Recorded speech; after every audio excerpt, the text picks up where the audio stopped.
Welcome to another episode of the Box Office Dynasty. I am your host, Josh, and Jack's not here, guys. Jack's not even sipping the Mai Tais this time. He's in Europe, dude. He's got his own World Cup going on. So we miss you, Jack. And you know what they say? It takes a village. Like Jack is obviously he's the second half of this show, and so without him the dynamic isn't always quite the same. But it takes a village because this is the first time that we have not one, not two, but not three, but four people on an episode, on the same episode. I have brought three very special guests today to fill in for Jack, and we got an awesome episode. First, he's been on the last couple times in the last couple months. He was here the first time Jack was missing, so he's almost like kind of Jack's substitute, so to speak. Matt, welcome back to the show. Thank you very much. Excited to be here. It's gonna be a great time. Yeah, it's great. Matt, last time you were here was the Michael Jackson episode, actually. Hey, we're gonna talk a little bit about something you said in that episode. I bet I know which. We also have returning for the first time since our Last of Us Season 2 episode, all the way back in May of 2025. And that was only one segment, so he's joining us for a full episode. Brandon, welcome back to the podcast. Feels like it was so long ago. That does not feel like May. It feels so much longer, but I'm just glad to be here. This is our 63rd episode in the BOD's history. The episode you were last on, Brandon, was our 9th episode. That's crazy to think about. It has about. been a long time, but you are back, and I've been trying to get you back on, and glad to be here. And last but certainly not least, this is exciting. We have a first timer, the fourth ever guest in the BOD's history, making his debut, our rookie. If you need a watch, this is the man you go to. Ben, welcome to the fucking show, man. What's up, guys? So happy to be here. I'll sell your watch. I'll talk to you about One Piece. I'm your guy. and that's about it. Thanks for joining, Ben. It was great to have you. This is like a first-time, long-time listener, first-time caller kind of situation with you, man. But this is exciting. Like, I remember when you texted me and you're like, talking about the shooting party, and like I just did not know that you were such an avid listener, because Jack and I, we put out a lot of content and the episodes are only getting longer and longer on average, so I don't really expect people to just like sit around and listen, but you are a true BOD fan, which is awesome. Well, listen, I gotta listen to something in the shower, and if it's Josh's voice, like what else is better than that, I need to know, does Ben have any merch? Do I have any merch? No. Of anyone that I know, I'm surprised that Ben doesn't. No, but I do want some BOD underwear, though. I would love that. We had the I called them the Boxer Office Dynasties. Yes. That was the pair that I brought to Shipmas, last year, and it was part of the BOD bundle with your own copy of the Bible, the film Bible, and your own Willie, it was your own Martin Van Buren. You got to put your Willie in the box. You got my Willie for like 5. You got my Willie for 5 minutes too. We went downstairs to the bathroom there, went to the basement. You got 5 minutes in heaven. 5 minutes. You got my Willie in Josh. I'm so jealous. You got my Willie and my Van Burens. That's what you got for 5 minutes. Beautiful. So we have an awesome episode coming up for all of you today. Like I said, we'll miss you, Jack, but we are going to hold down the fort. I'm putting these beautiful gentlemen on the stand. You guys kind of already know Matt. Most of you probably don't remember Brandon or didn't listen at the time, and Ben is here for the first time, so we're going to get to know these guys a little bit better, and then we'll go through some of the usual news nuggets, just talk about things going on in the industry, the weekly box office numbers, and then it's going to be a little different. You folks are used to movie reviews, you're used to TV reviews, but not only do we have a BOD debut, for the first time in the history of the BOD, we are doing a book review this week. That's right, folks. I mentioned this a few episodes back. We have a book club, and we finished our first book. Or at least 3 out of the 5 of us finished our first book, I should say.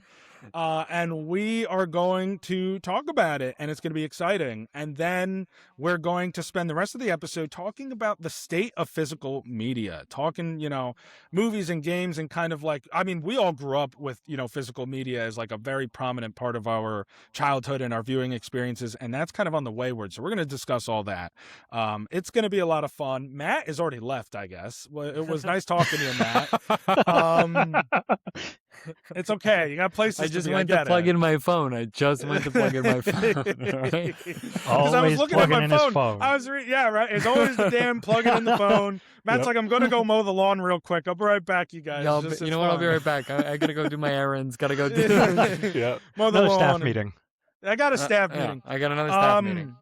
But yeah, how you guys doing? I always like to just ask, how's everybody doing right now? Good. Well, speaking of staff meetings, I just started. I'm going to shout out the pre-college summer program. I'm just starting that out here. It's pretty fun. Been a great day one so far.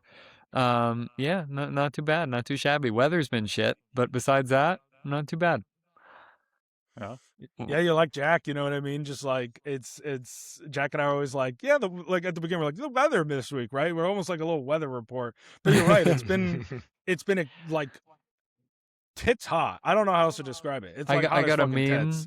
that And we then just it's got now raining. Yeah, I want to. we just had grout on. We just had grout on in the heat wave, and now we got Kyogre in the rain. Yeah, that's a good way to put it. A meme that I got. Yep. There's two fire and water Pokemon that fit it so well. But yeah, it pretty good overall. Not gonna lie. Yeah, I feel that. Yeah. Everything's going well. Okay. Well, look at that. Yeah. Nice. Got the small talk out of the way. All right. I'm going to put you guys on the. I don't know. All right. Yeah, we're doing good. Like, it's good to get. The problem is. Put us on the stand. The problem is. You know what the problem is? We all talk all the time on Discord, and obviously this is kind of just like talking on Discord, so it's not like we have any catching up to do. We're just like, yeah, no, everything's okay. Yeah, nothing much has changed since the last time we talked. Oh, he's gonna. All right, let me put you guys on the stand. Yeah, I don't know what Matt's doing right now. He's off on his own adventure, side questing it. I'm putting you on the stand, Ben. Let's do it. Put you on the first. stand. All right, let's do it. No. I'm speaking. Okay, I'm talking to all of you guys. You can all answer the question. I'm just saying you're the one who you're right. Let's move this along. Yeah. I'm always the yapper. So time to take the stand. Just for anyone who doesn't know how this works, basically, I'm gonna ask you guys 5 questions. Last time it was 6. This time I'm only doing 5. I ask you guys 5 questions. They're going to all be pretty much sort of movie related, but they're going to be a way for, like I said, people to get to know you guys. So I'm going to start. I'm going to ask the question, and then I don't really know who wants to go first. I listened back at the last time I did this, and I also didn't know how to decide who should go first. We could flip. We could flip Willie or Marty. I mean, there's 3 of you. I don't really know how that would work. Like, we could go in order. Ben, you're a first timer. Maybe Ben gets to go first, or I don't know. You guys can decide. But I'm gonna ask questions. So, are you guys ready? Yeah, ready to rock. Let's do it. All right, here we go. The first question: what is your earliest movie memory? So it could be like a visit at the theater, or like something. Your parents showing you something. I got this one. Ooh, okay. My first memory of watching a movie is in the house watching Alien vs. Predator as a 3-year-old. My dad wanted me to watch that movie with him. And that was scarring, and I still can't watch horror movies or play horror games now. So yeah, that's my first one.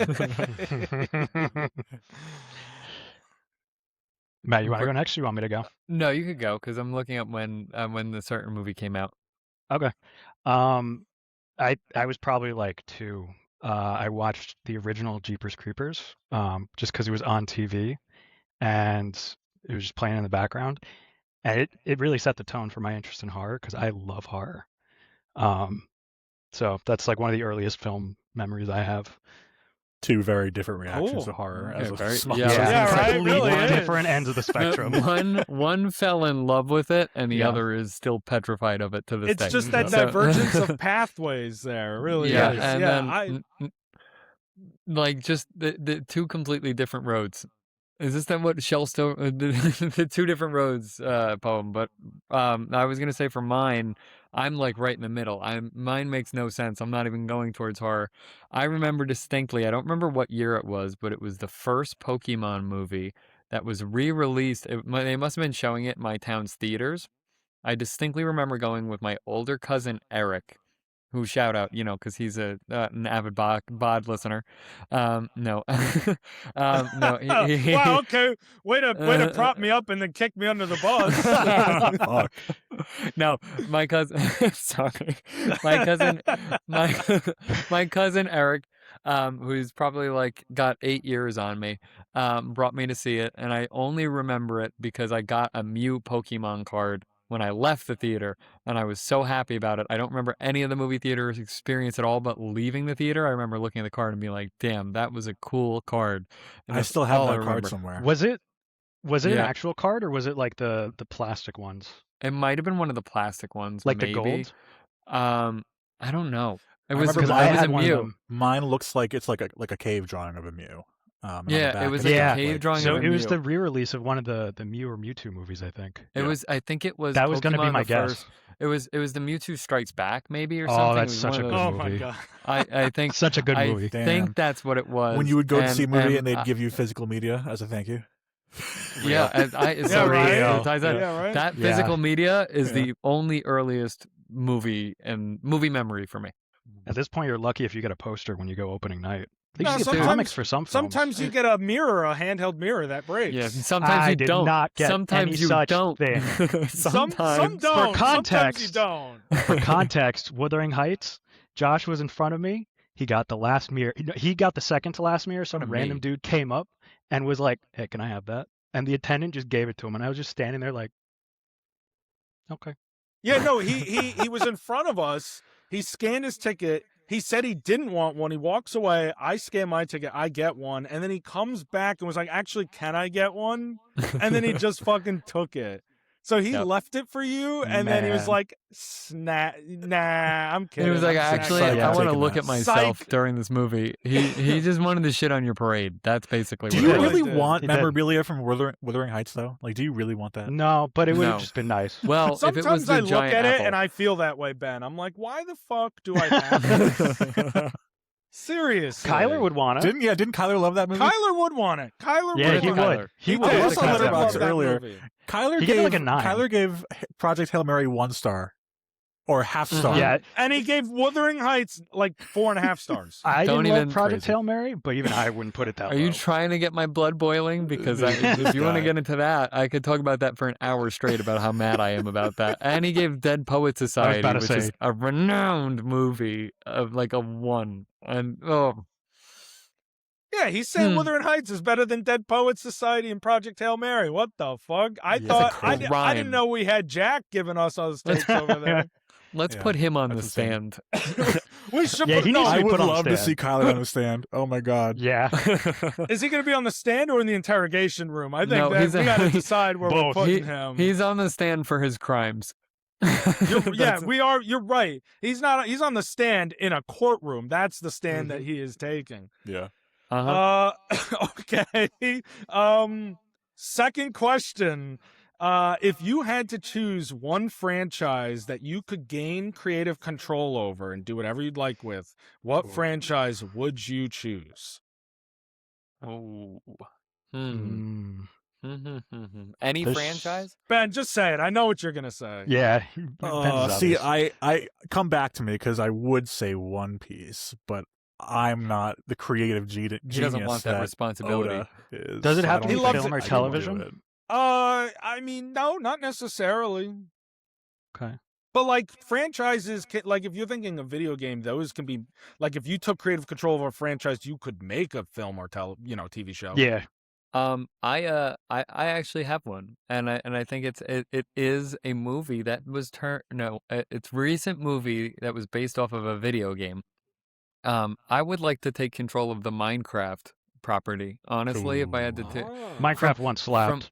from the game and movie from the game and movie experience, because I think in the game they're not adding enough. There's so many cool mods left and right that people make. They're not adding shit to it. I think you could Micro add a slap. lot. Micro slop. Yeah, hear me, Microsoft. Your slop, your shit. You know what I feel like though is I feel like honestly Minecraft in a way has also added like too much stuff. I miss the simplicity of it from when we were younger. No, I will that's say fair. it is very different now. I You do know? think that it is Yeah. very okay. That's a fair argument, but I think that they can still be adding more. I think there's In more different animals, ways, like, maybe. Yeah, sure. There's little things that I think that they could be improving on that I think they're not hearing enough. That I think I could maybe do better. And then also the movie, we could fix that. We could fix that right up. I don't know what Fair you would enough. change. It was perfect. Far from it. Far from it. You didn't love the chicken jockey? That's the only thing I'd keep. All right, good. And Steve's hot chicken. Yes. Oh, I no, would not probably say the Silent Hill series. I There's knew you been were gonna say that. Yeah, no, I was between Silent Hill or making an adaptation of Terraria because I feel like there could be fun in that. But Silent Hill specifically, Silent Hill 1, like the first film in the early 2000s, it's an okay adaptation. Like it works. It steals a lot of elements from 2 that kind of muddies the waters on what Silent Hill actually is. In like 2011, a 3D version of Silent Hill 3 was made. One of the worst films I've ever seen. And then with this new one, Return to Silent Hill, there was so much advertising about Christoph Gans, who's directed all 3 of them, how much he's like a super fan and he wants to bring the narrative of Silent Hill 2 to the screen. And that's one of my favorite narratives in all of gaming. It was dog shit. I have been lied to so heavily. Who hurt I you? took it as a personal So I attack. take it you were a little disappointed, so to speak. Oh, No, I think he liked it. They took every aspect of that narrative that I loved and took a crap on it. Everything. It happens all too often, I feel like. It really does. Yeah, way too often. All right. shame. I feel like this is a good place got to say one? this because Josh is in. Josh is here. Obviously, Josh is here.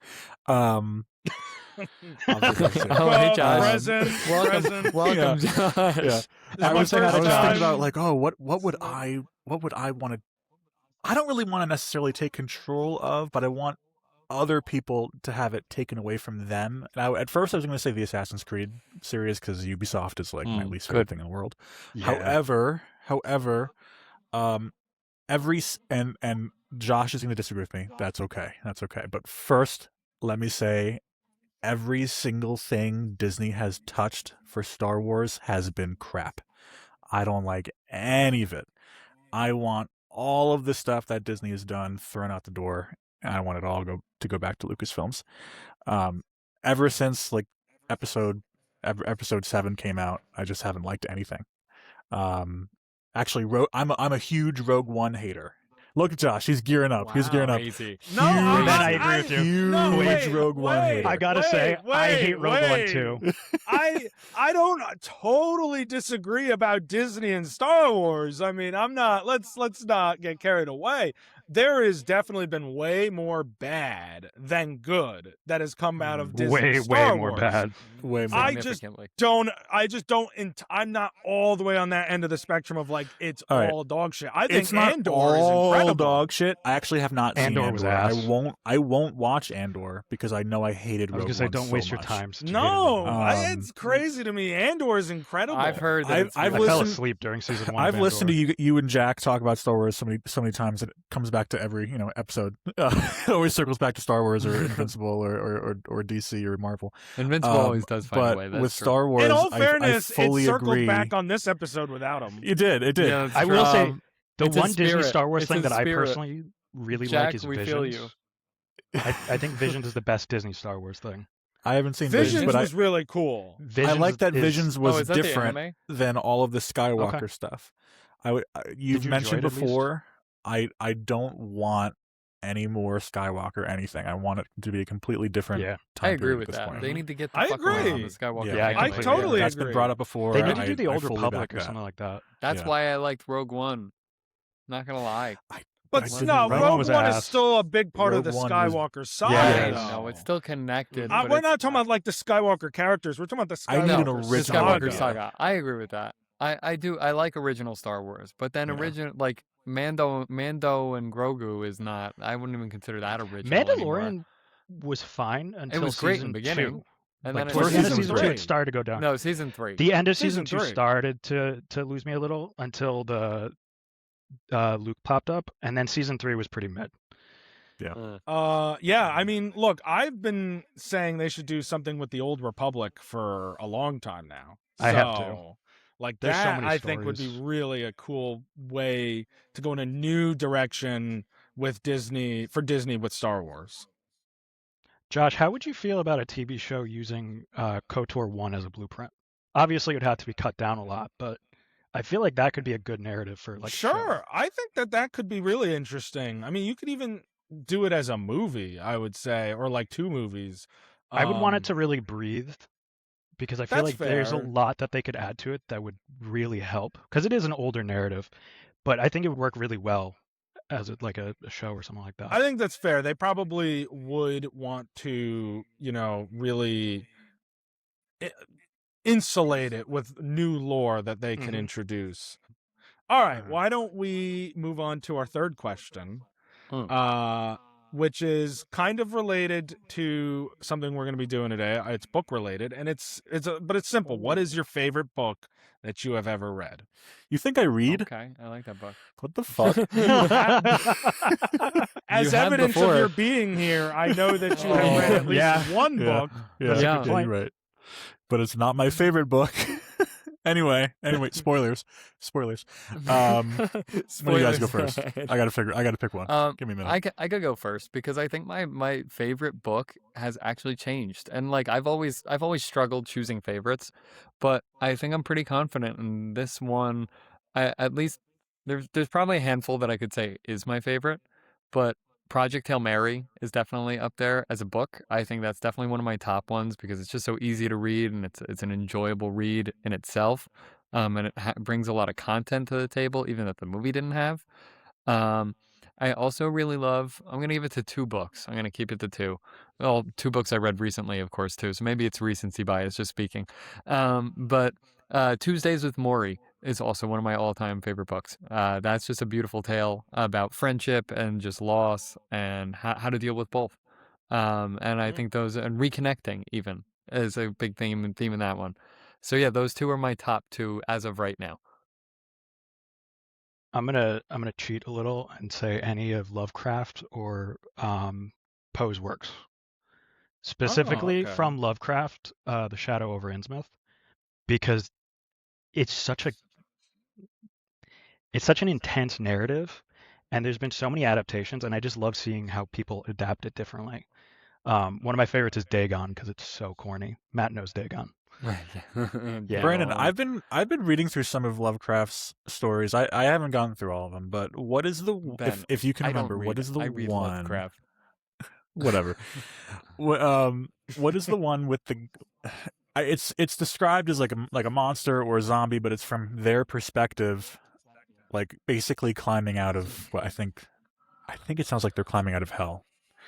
And they're like they don't understand where they are until the very end.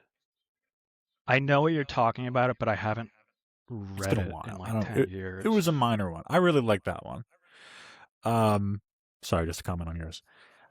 Valid. I'm looking over. I'm like, man, I don't read a lot of books. I'm not really a book guy. It doesn't hold my attention span that well. However, I am looking at, if you can count this as one book, I am looking at the first box set of the One Piece manga right now, and I would have to say that is my favorite. I'm surprised you didn't say Lord of the Rings. I love Lord of the Rings, but I am not that literate. I don't think I can appreciate it for what it is. If I'm being completely honest. Yo. At least he's being It's honest. just He's so honest man. Not it's so pictures in dense.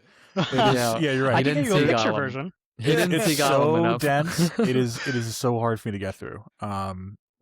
Multiple They're dense big books. pages Yeah. describing how Aragorn, Legolas, and Gimli are running through the fields is hard to get through. And actually, that's an exciting part of the book. So like, man, Have I love you them. read but... any King? Have you read any King books? Because whenever I think No. of like Yeah. Tolkien style, No, he it's definitely very like has dry.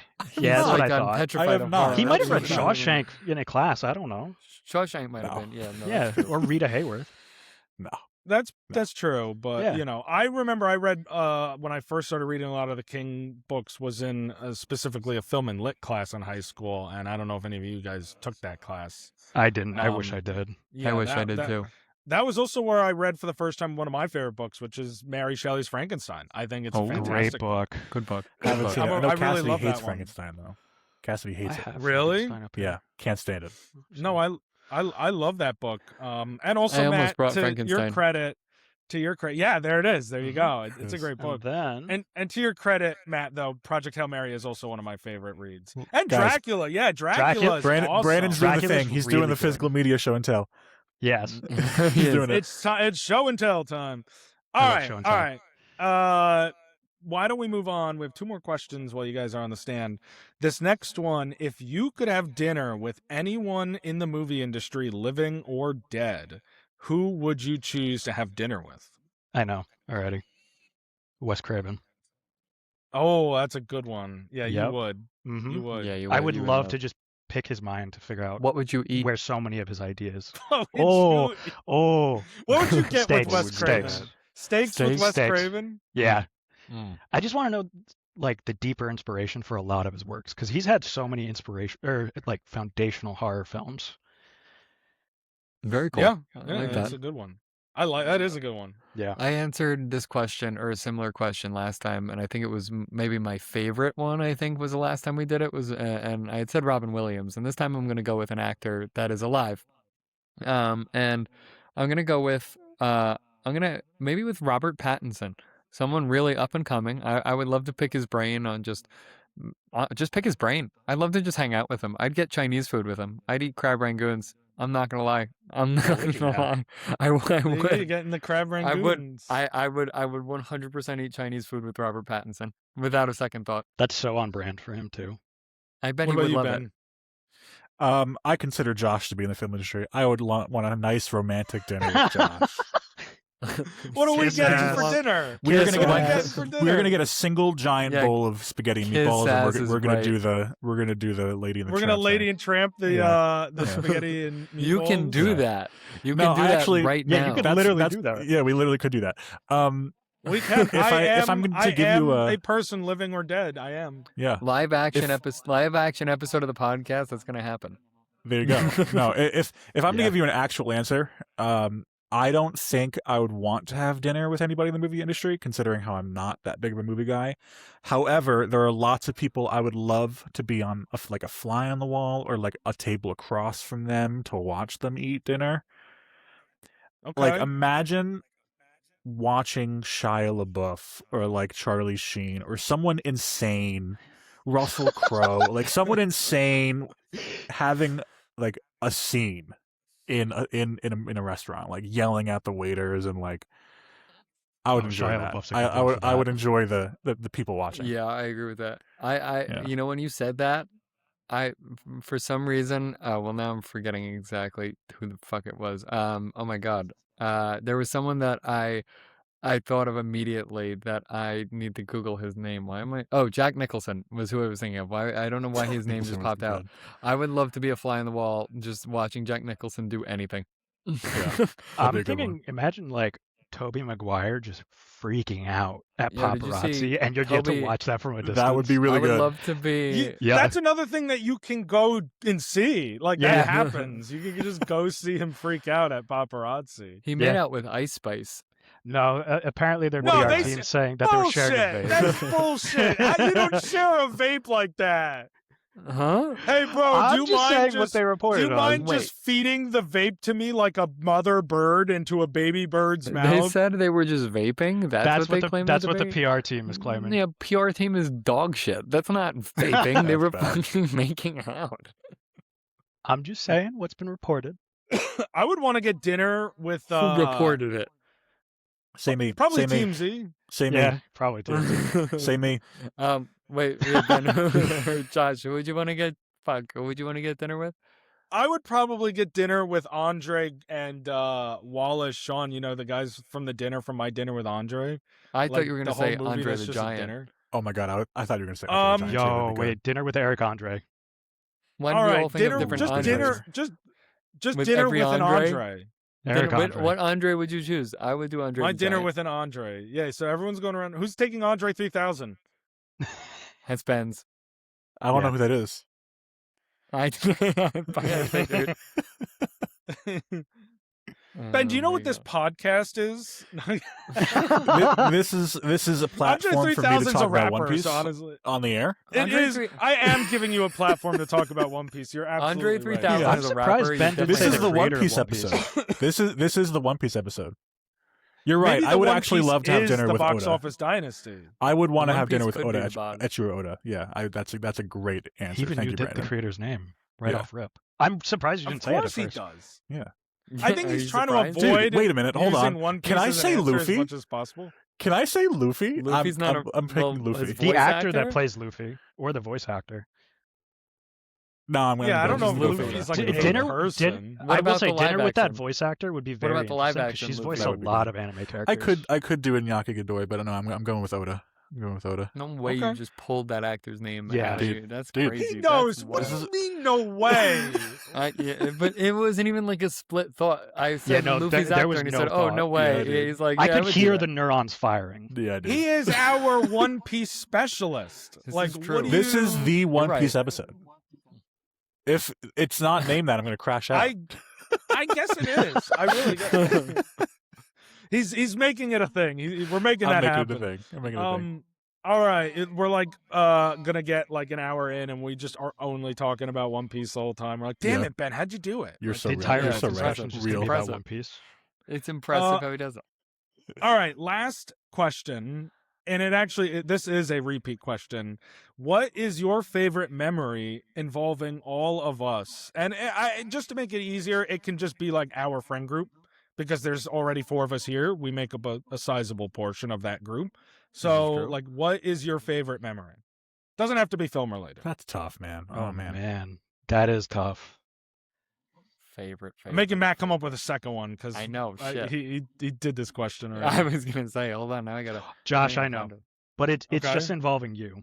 Okay, When we all saw right. the Muppets for my birthday, I think it was like my 17th or 18th birthday. Josh and I And went they to see re-released Muppets it. re-release, and I loved that experience. It was the first Muppets movie that I could really fully remember watching, and I enjoyed it so much. Even the theater experience was amazing. I remember I think that middle was your school, 18th Josh. birthday. Josh would sing, what's the Muppet song? What's the Muppet song in middle school that you would sing? Rainbow Connection. Yeah, I remember that. Yeah, I would. You are right. I mean, I love the Muppets, Brandon, and that was like one of the first times I remember like seeing a movie as old as the original Muppet movie from 1979. That's like the earliest I can remember seeing a movie that old in a theater. It And was it holds really up cool. still. It does. still It's a great great movie. Yeah. Yeah. I'm trying to think. What's another great memory? Can it be a great? I Shit. can't pick a favorite. I need to do a great one. So if there's one, Yeah, one I might better, have I to won't just do miss a it. Okay. great one because I Name don't. I don't me wanna feel one of the guilty. great memories. A great memory. Fine. The wording can be changed. I always liked not being the winner in Mario Party, so that I could beat the shit out of one of you. I always really enjoyed that. You liked sucking at Mario Party. Yeah. For Good context, times as you come in last and get a star stolen again.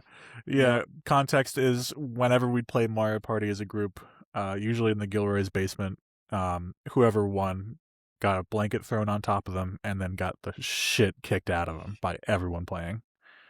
So it was always nice. All to I'm not be hearing the is you winner. could dish it, but you couldn't take it. You know what? I took it at least once. I Ooh. did take it at least once. I remember. Oh, I getting know hit you with, like, took a it little, at least a once. Yeah, little I mean- blue You've plastic taken chair. it a few times. No, Yeah, I wait think a Ben's minute. No, taken no, it way no, more no. than There's one. way Way more more than context to once. that blue chair. Because Ben, I remember that hangout, and all throughout that hangout, you would rip the blue legs off that chair, and it was like a baseball bat because it was Yeah. hard plastic, and you would just whip it at someone, and it was hot as hell. So we were all wearing shorts, so it was skin on plastic contact, and it was hell.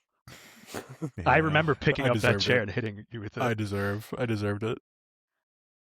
For my like one of the great memories I think I have, that I think of often is honestly like all the different holidays we would celebrate, like Easter. That one keeps coming to my mind for some Easter reason is right good. now. I Not can't for even, I me. know That is I not know a it's good not one memory of for Josh's me. favorite. Josh, you want to say why it's not a great memory? Is that when Well, Josh got stung by I- all the bees? Yeah. Thanks, Josh. What? No, I'm saying because I said, Josh, can you tell me the memory? And then Ben's like, oh, is that when you Oh, got right. stung? Yeah. I was like, what did I do? No, well, and technically that wasn't even on one of the Easterns itself. That was like right before we all went off to college. It was like that we were doing. Oh, it wasn't even Easter? I thought that was Easter. Well, we were doing a combination of the different holidays on one day, and just a bunch of different things. It was like right before we went off to college, after we graduated high school.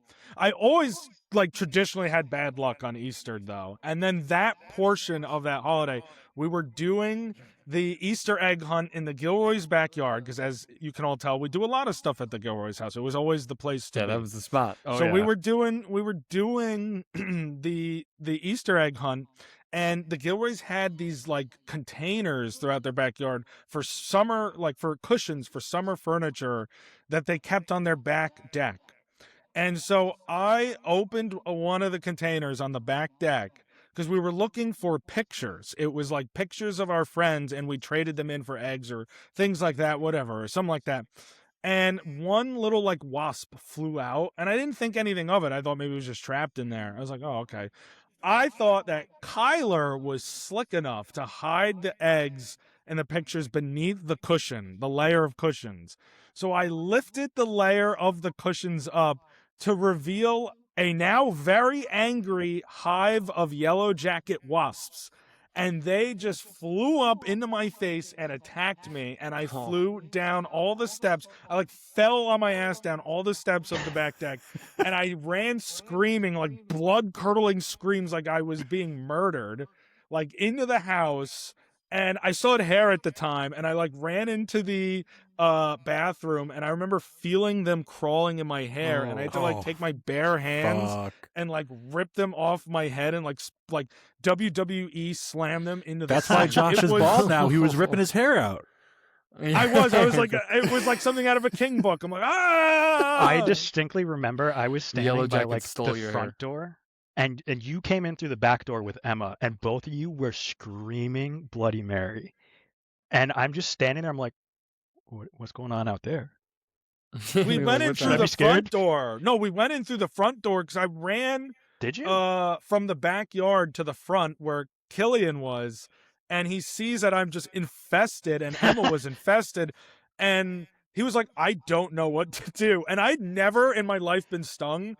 I was like, all right, in about 10-15 minutes I might die, so let's just keep our eyes out for that, folks. And Yep. luckily everything was okay. But yeah, that was a nightmarish experience. That one, yeah, I keep that For kept coming me, to not my for head. everyone. Now it's a good story. I was sitting Yeah. there later that night. We were all like in the living room, and I had like the ice and the patches all covered, and I was just like sitting like this with my elbow up in the air, and I was like, there's like a picture, and you see me just like kind of like crookedly smile like an asshole. Good times. But yeah, the holidays. Definitely just holidays in general. I think we're such a big part of our friend group. That's a great memory for me. Not that you getting stung by a million yellow jackets. No, and I mean, and we That's do mine. shipments still every year. Yeah, well, look, it's a funny memory. It's a funny, it's a good story. Makes Knowing for a that you're good story okay, now. it's hilarious. It does True. make for a good story. It wasn't funny at the time, but now we can reflect here on the Box Office Dynasty and be like, remember that time I almost died from a bunch of wasps? You know, good times. You screaming, not knowing what you were screaming about, and just seeing you run. I was like Brandon, very confused. Yeah, And, the scream was the thing that really stuck out to me, which is valid. Yeah. I mean, it hurt a little bit. I'm to be sure. honest. I'm sure. And they stole your hair. So They like did that, steal your my hair. hair. They But they absolutely played that- stole your hair. They're con men. They played the long game. They like planted the seeds that day. They planted. and They then- knew. Now, somewhere there's yellow jackets that each have long, flowy hair from your job. They planted. When you shaved it, they placed trackers in like the very They all, the roots of they your all hair. look like they're putting on a production of Grease or something. Like, Yeah, they nice all fresh just curls. looking it back. It's They've all got the slick back Josh hair. It's beautiful. I love that. all right.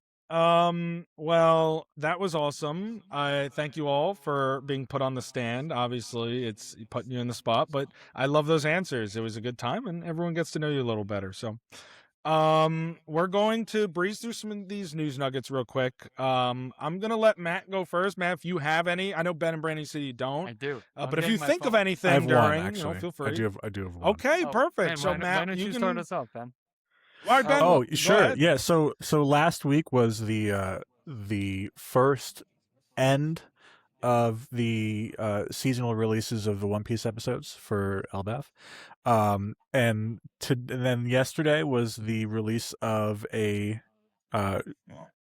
One Piece Heroines, which is like a nice little side story to celebrate the women in the One Piece story. So that's very exciting. I can't wait to watch that. Yeah. Okay, I'll stop talking about One Piece for a little while. It is the One Piece episode. It is the One Piece of the episode. Yeah. That okay. One Piece. Yeah. No, that is really cool. Actually, I didn't even know that. Wait, Yeah. they started releasing, not stopped. They were weekly for their entire runtime, and then they switched to seasonal, meaning that they're going to be they released X amount of episodes weekly, and then they're off for a couple months, and then they're going to be back on. But they're in their first break now. Cool. Okay. Yeah. Okay. Good. How long Very are the sad. breaks between seasons, Ben? 3 or 4 months, I think, off the top of my head. Jeez. That Yeah. is insane. Yeah, turnarounds. I'm in the start of a very, very rough drought. Thank God Cassidy and I are rewatching One Piece, and I have Matt to relive watching One Piece for the first time. and you too, Josh and Brandon, you're gonna watch it too. You told me, both of you, including Brandon. Yes, so that's so good. Yeah. It's so great. Yeah. I'm watching the Netflix one when it comes out. February. out. February. No, he's the talking about a animated different one. one. The One Piece. the Oh, One there's Piece. an animated one. Yeah, Yeah. there's an animated Yeah. Netflix one coming out. I don't want to deal with all the filler. You can also skip. If I'm the- gonna do this, I have to go straight to the source. Unfortunately, that's That's just what I fair. have to do. That's fair. That's okay, fair. we can That's get to fair. the real news nuggets now. We can get to those. Hey, there's an audience out there for it, like you and a few other people. So no, there's a large audience of One Piece. So There is. It's a huge. It's actually going to attract more to the bot. They're going to hear One Piece. I They're have going to to and say, they're That's going to be a good word. they're going to be severely disappointed when they see a lack of One Piece talk in the One future Piece? after Yeah. this week. This is true. This is true. All right, so I'll start off with my news nuggets. I did see that this morning, this is a fresh one, hot off the press. This is the video game industry. Xbox is laying off 3,200 employees, 20% of its workforce. They're also spinning off or selling Arcane Lion, Compulsion Studios, Not Double Arcane. Fine. No, they are. No, they haven't said anything officially because they're in France, so the regulation's different. So they're trying to figure it out. Okay, well they're trying to figure out how to sell it. But And the other then two, Double yeah. Fine, Ninja Theory, and Undead Labs too. I was going to And- mention that later. Yeah. Brandon, so that's all I'll say for it for now, because I know Brandon is big on that and is probably knows way more about it than I do. But that I've- was pretty crazy. I've been following all of it pretty closely. 20% of its workforce is fucking And nuts. they're doing half of that today. They fire them today? Well- 16,000 employees. Jeez. Well, That's it brutal. really, and like you said, we will talk more about this later on the episode, but it does fall in line with a lot of these trends we've seen in the media industry as a whole in the last 6 months to a year, which is mass consolidation that comes in the form of, getting rid of physical media, like we'll talk about, that comes in the form of mass layoffs, as they consolidate power within these companies. So it's unfortunate. I mean, it's Physical people's media? livelihoods. Yeah, I was It's gonna say people's livelihood. Well, in regards to the jobs lost, that's people's livelihoods. That's the checks, like they, that's the income that they use to put the food on the table, to put their kids through college. Like, it's unfortunate because we can spend all this time talking about, like, the actual product of the games and the movies, but there is a whole team behind this work, and this is their jobs, and so this affects people's real lives. Like, it's not just a game. So it's sad. it's physical media and physical people are getting constantly just thrown out right now. Which, speaking of, goes into my next news nugget: a huge announcement from Domino's UK. They're going to cease production of physical pizzas and shift to production of digital pizzas only. So if you're in the UK listening to this, you're screwed. You will not be able to order Domino's. Yep. Un- Same with But KFC they'll- in Spain. No, they'll still deliver the box to your house, but it'll have a code that you can use to download that you can see your the pizza. Yeah, You you'll just- see the pizza. You get a visual, just like a little graphic on your phone, a little pizza DF. It's like the holographic meatloaf from SpongeBob. Yeah, literally. Yeah. Yep. So yeah, there's that little joke I had. That was pretty funny by Domino's UK. I wanted to shout out too. I know we already mentioned it on this podcast already, but Project Hail Mary has released. It is free to watch on Amazon Prime. If you haven't Well, seen not it, free. no, it is. It's officially. It's free. I watched it. I Was it watched a- it. Well, was it a Prime I see your film? point. It's on Prime. If you have a Prime subscription, it's free. Right. Yeah. Okay, Yeah. there. Oh, okay. Who doesn't have a That's the Prime right way to phrase subscription? it. Who doesn't That's have well. I mean, there's you're people right. out there that are. Yeah. There's people that don't. But Except if for you, anti-Prime, I guess. Yeah. yeah, if they're anti Jeff Bezos, which is fair. Yeah. Which is But very valid. it is free to watch. I just watched that with my family again, and the movie holds up. Movie of the year for me for sure. There is I was watching that Sheep last night with Detective's Cassidy, also up there actually. now.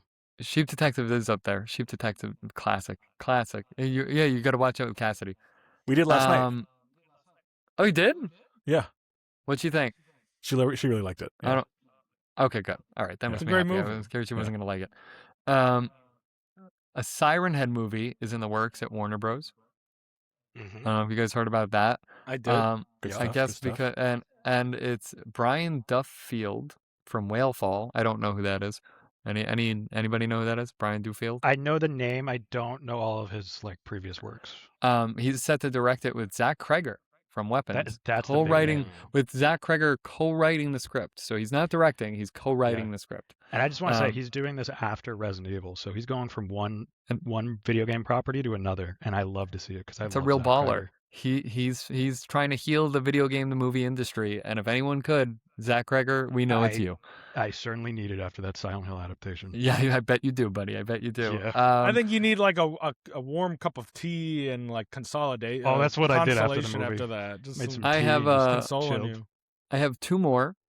This one is the more important of the other two, but this one is do you guys remember the real estate agent from SpongeBob? Anybody?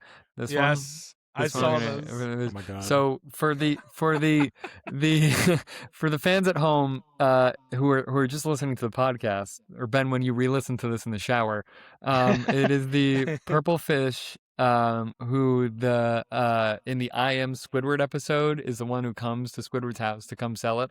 They officially released her name. And I know everyone has been on the edge of their seat waiting to know what her name was. Yeah, let's get a little drum roll here. Yeah, let's get a little drum roll going. It's Janet. Of course it is. Yeah, I'm yeah, glad. it is Janet. It is That Janet. is- that is Just her in That's gonna case. name. change my life. It changed mine. It changed Now, what's mine. her social security number? That is What's it coming gonna in be? 2 weeks. 2 weeks. 2 weeks we get her social. And then finally, there was a big wedding recently.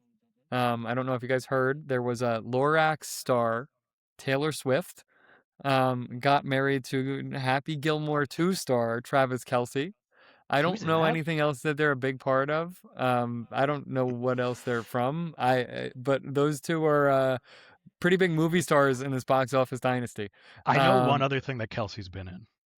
It was What- the what- American Horror Story spin-off Grotesquerie. He Okay. was in that. He That's was I didn't in even know that. he was in that. He had a major That's role. right. He yeah. actually was not horrible in it, but the writing for the show was not that great. Did you Okay, guys ever so see I the will say movie that. Amsterdam? No, I don't think so.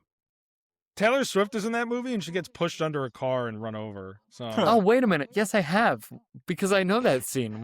yeah. What is What else happens in that That- movie? That's all I Honestly, your remember. guess is as good as mine. It's been a few years, and it wasn't that great. But Oh, Was it okay. about Amsterdam though? it was indeed about Amsterdam. No, it was about these three friends. It was like Christian Bale, John David Washington, and Margot Robbie, and they were like doing shit and stuff. I don't know. Yeah, that I sounds, don't that remember. sounds right. That I just sounds remember right. that the three of them. And then that was it. And then Josh, if you want to talk about who officiated that wedding, I feel like you probably have that on yours. That was one of mine. You're right. It was officiated by Travis Kelce's Happy Gilmore 2 co-star Adam Sandler. officiated the wedding. That I don't know if you guys saw the guest list. I mean, everyone who's literally anyone at all was there. It was insane. Mike Gesicki, the former tight end for the Miami Dolphins, was in the same. What the fuck was Mike Gesicki doing? Mike Gesicki was in the same room as Steven Spielberg. What the fuck? Amazing. How does that? You know what I mean? Wild. I can't even believe that I'm saying that. Like They that were those actually words- roommates in college too. Yeah, right. No, that's crazy. That's really. I love that Mike Gesicki And Adam everyone- Sandler was the priest. He officiated the wedding, and Paul McCartney performed. He was there and he performed. at Yeah, the and he wedding, performed too. a song I saw that hadn't been performed in years. I forgot. Yeah, I what want to song hold it your was. hand. Yeah, he hadn't. That's crazy to me. Yeah. I was like, Did damn. Adam Sandler dress up? I need to know, or was he just in a hoodie? I Oh, don't no know. pictures in the shorts. No I pictures hope have come so. out. But I there hope were it no was a pic- hoodie and shorts. But I did read that He was in his underwear. playing. The boxers from the beat. He was wearing the BOD. He was wearing the BODs. I read that Adam Sandler played a game of pickup basketball like a few hours before the wedding. Like I'm not imagine, surprised at all. What a imagine fucking guy. playing pickup basketball with Adam Sandler, and he's like, "All right, I gotta go. I have to go He's down like, to "Oh, the fuck. garden." Sorry, guys, I gotta go to Taylor Swift's. yeah, but hey, guys, I gotta go officiate Travis and Taylor's wedding. Huh? He's like, really here, good. here, Timmy Chalamet, you take the ball. I'm gonna go over there. Shalamoo. I did see too. One person that really caught me off guard that was there.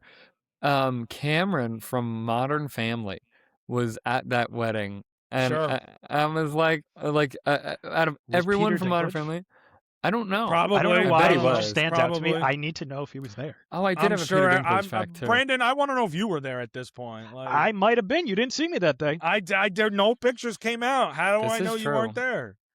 I was Wait, radio actually- silent that day. Brandon, I know you bring up Peter Dinklage. He's gonna be in The Furious, that new movie. That was something else. He's in a new Huh. action movie. Have any of you heard of The Furious? Am I the only one No. that? No. None of you have heard of The Furious? Wait, hold on.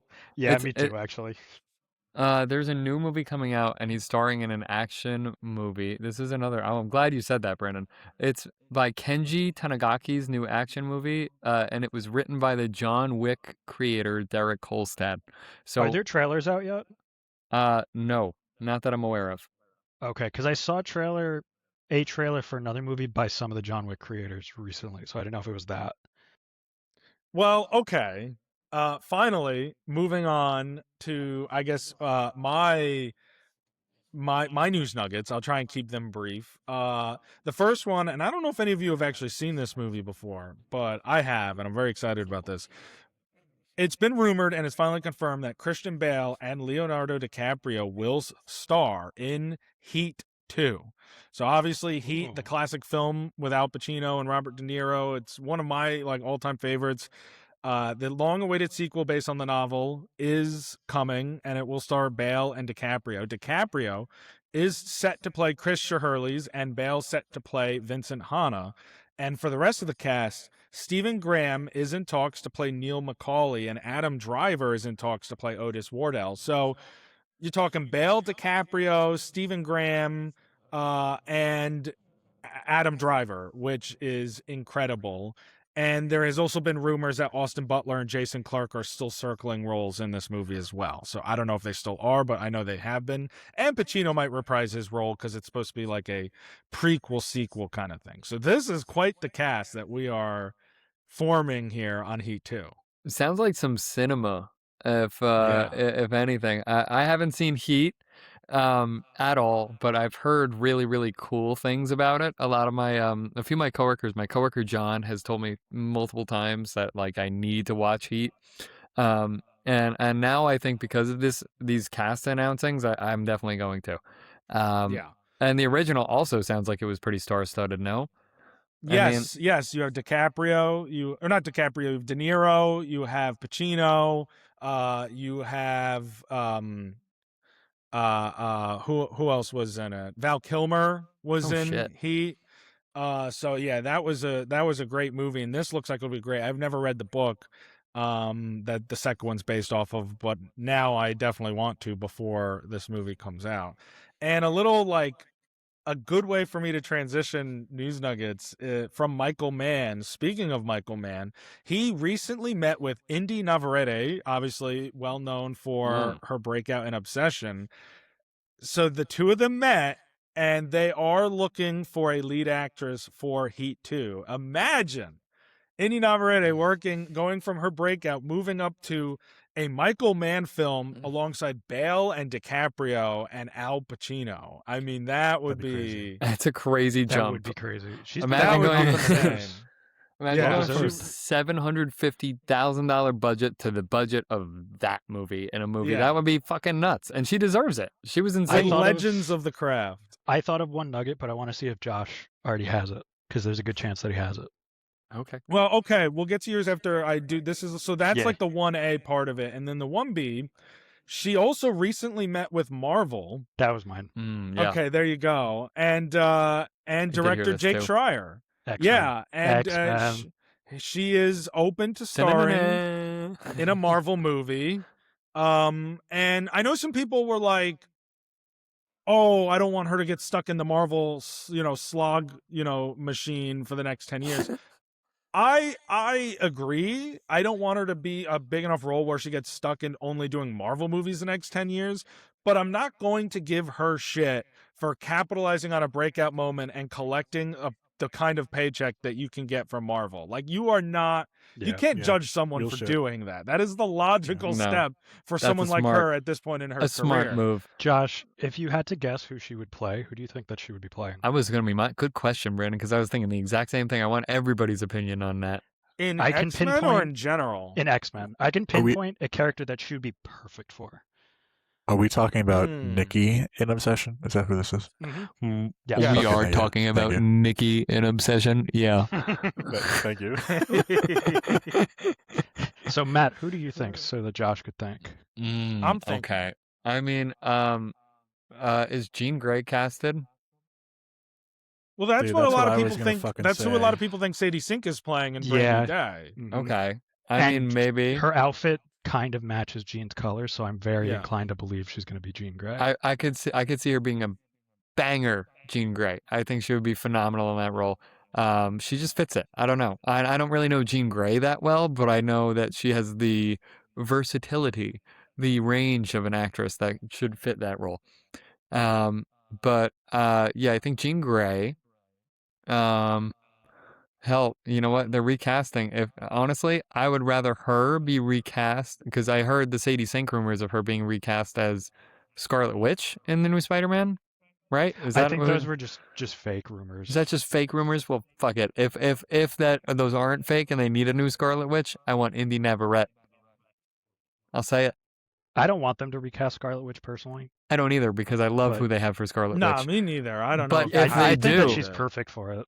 If they're like, we need somebody, Indy Navarrete, pick up that phone call. You know who I son. would probably say, Brandon? I'm hoping you're saying who I'm thinking. I would probably say Rogue. Yes. Yes. Rogue. She Probably would say be Rogue. a perfect rogue Yeah. because she can play that edge so well. And I could see her on screen, and if it's Hugh Jackman's Wolverine that she would be with, I could see them having great chemistry like they do in so many different adaptations, and I would just love Yeah, I to mean, see well, that. you see, like, that'd be like a similar dynamic. Not a similar dynamic, but in terms of like the actors, like their builds, the way they would like Mhm. kind of engage in the scene together, it would be very similar to we've seen him with Daphne Keane, Yes. So yeah, I think she'd be a good rogue. I think that'd be She'd interesting. be a fantastic rogue. in my I don't opinion. want her to get. That's the only thing is I don't want her. She could be playing rogue for like 15 years. I I mean, hope that's not the hypothetically. case.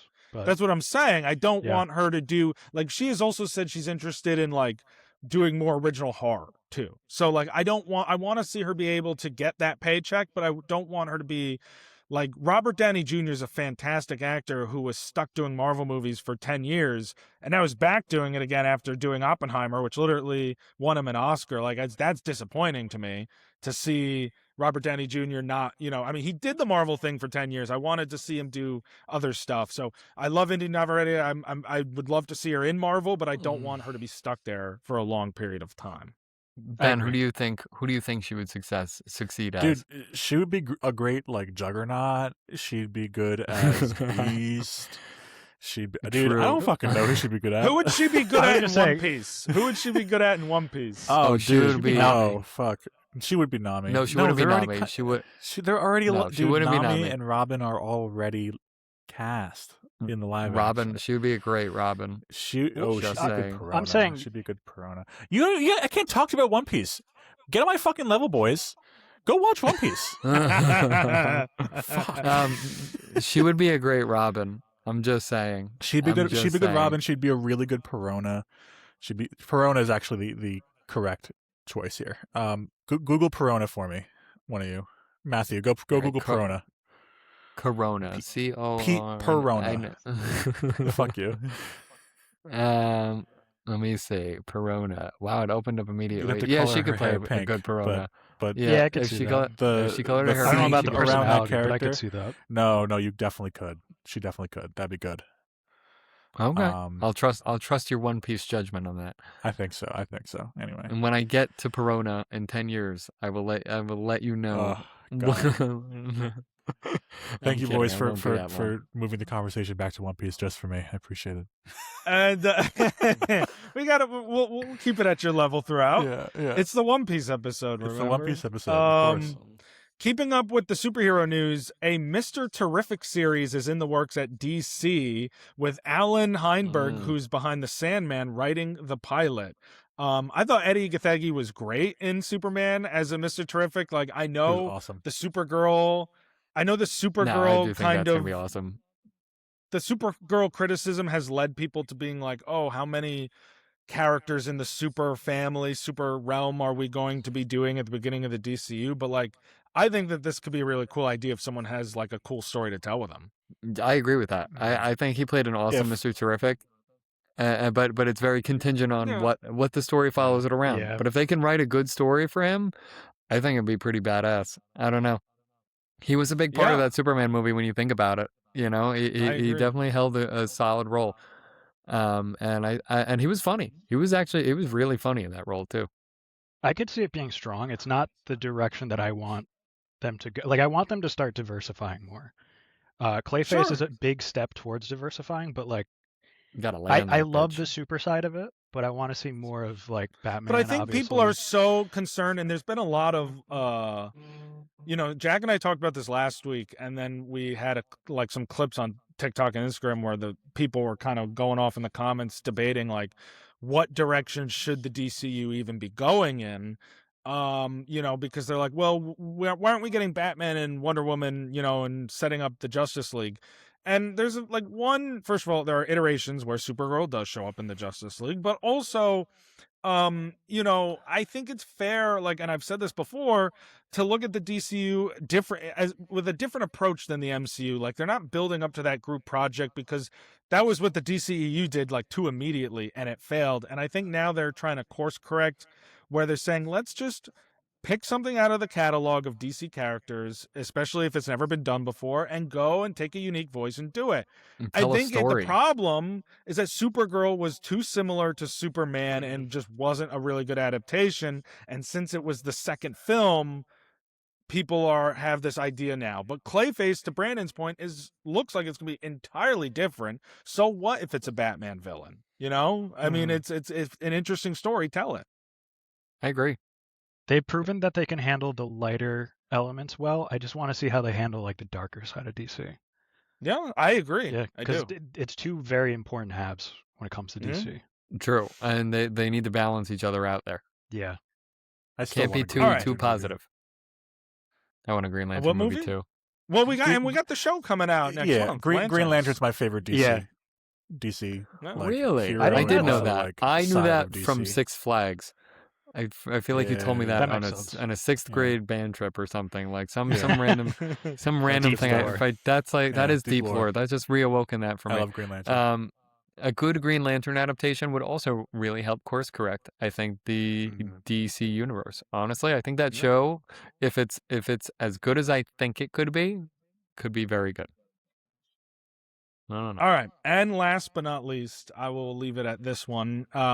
Disney is officially developing Moana 3. So, to very little surprise, they are continuing to push content out of this franchise. We got Moana 2 last year. It wasn't very good. I was going And to now ask we how get it the was. live act. It was not very good. And now we're getting the live action remake this month that none of us are going to go see. No. So Have early reviews came out for it yet? I don't know. I'd be curious to see how it does, but I'm not going to see it in theaters.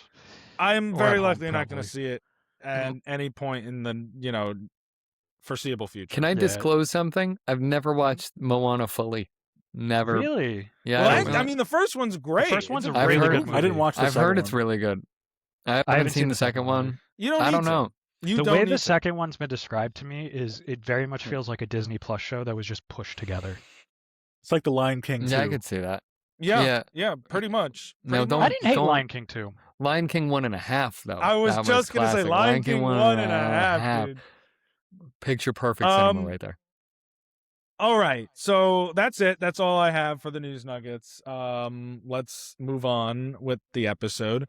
We're gonna do what's always one of my favorite segments, the box office numbers. It's our namesake, and this is the first time that Ben and Brandon will be here for the box office numbers. Can I just say, before we get welcome, started, boys. I'm so excited now that Matt is here to hear where Michael is at in the box office. I'm so excited.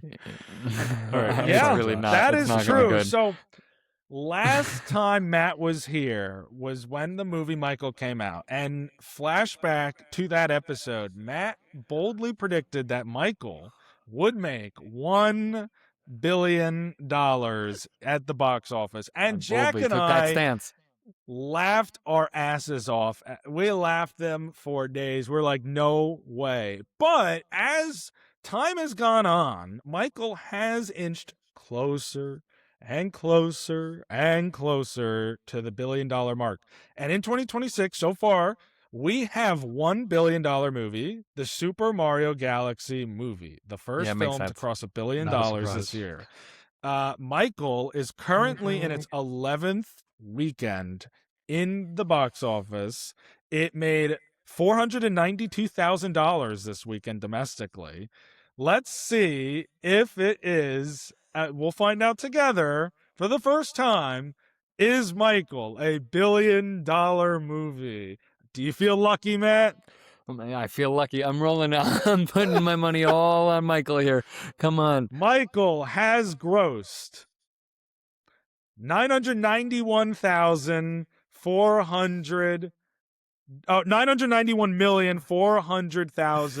$991,400,000. He's gone. He left. He left. It is. Damn it. It is only $9 million shy of $1 billion.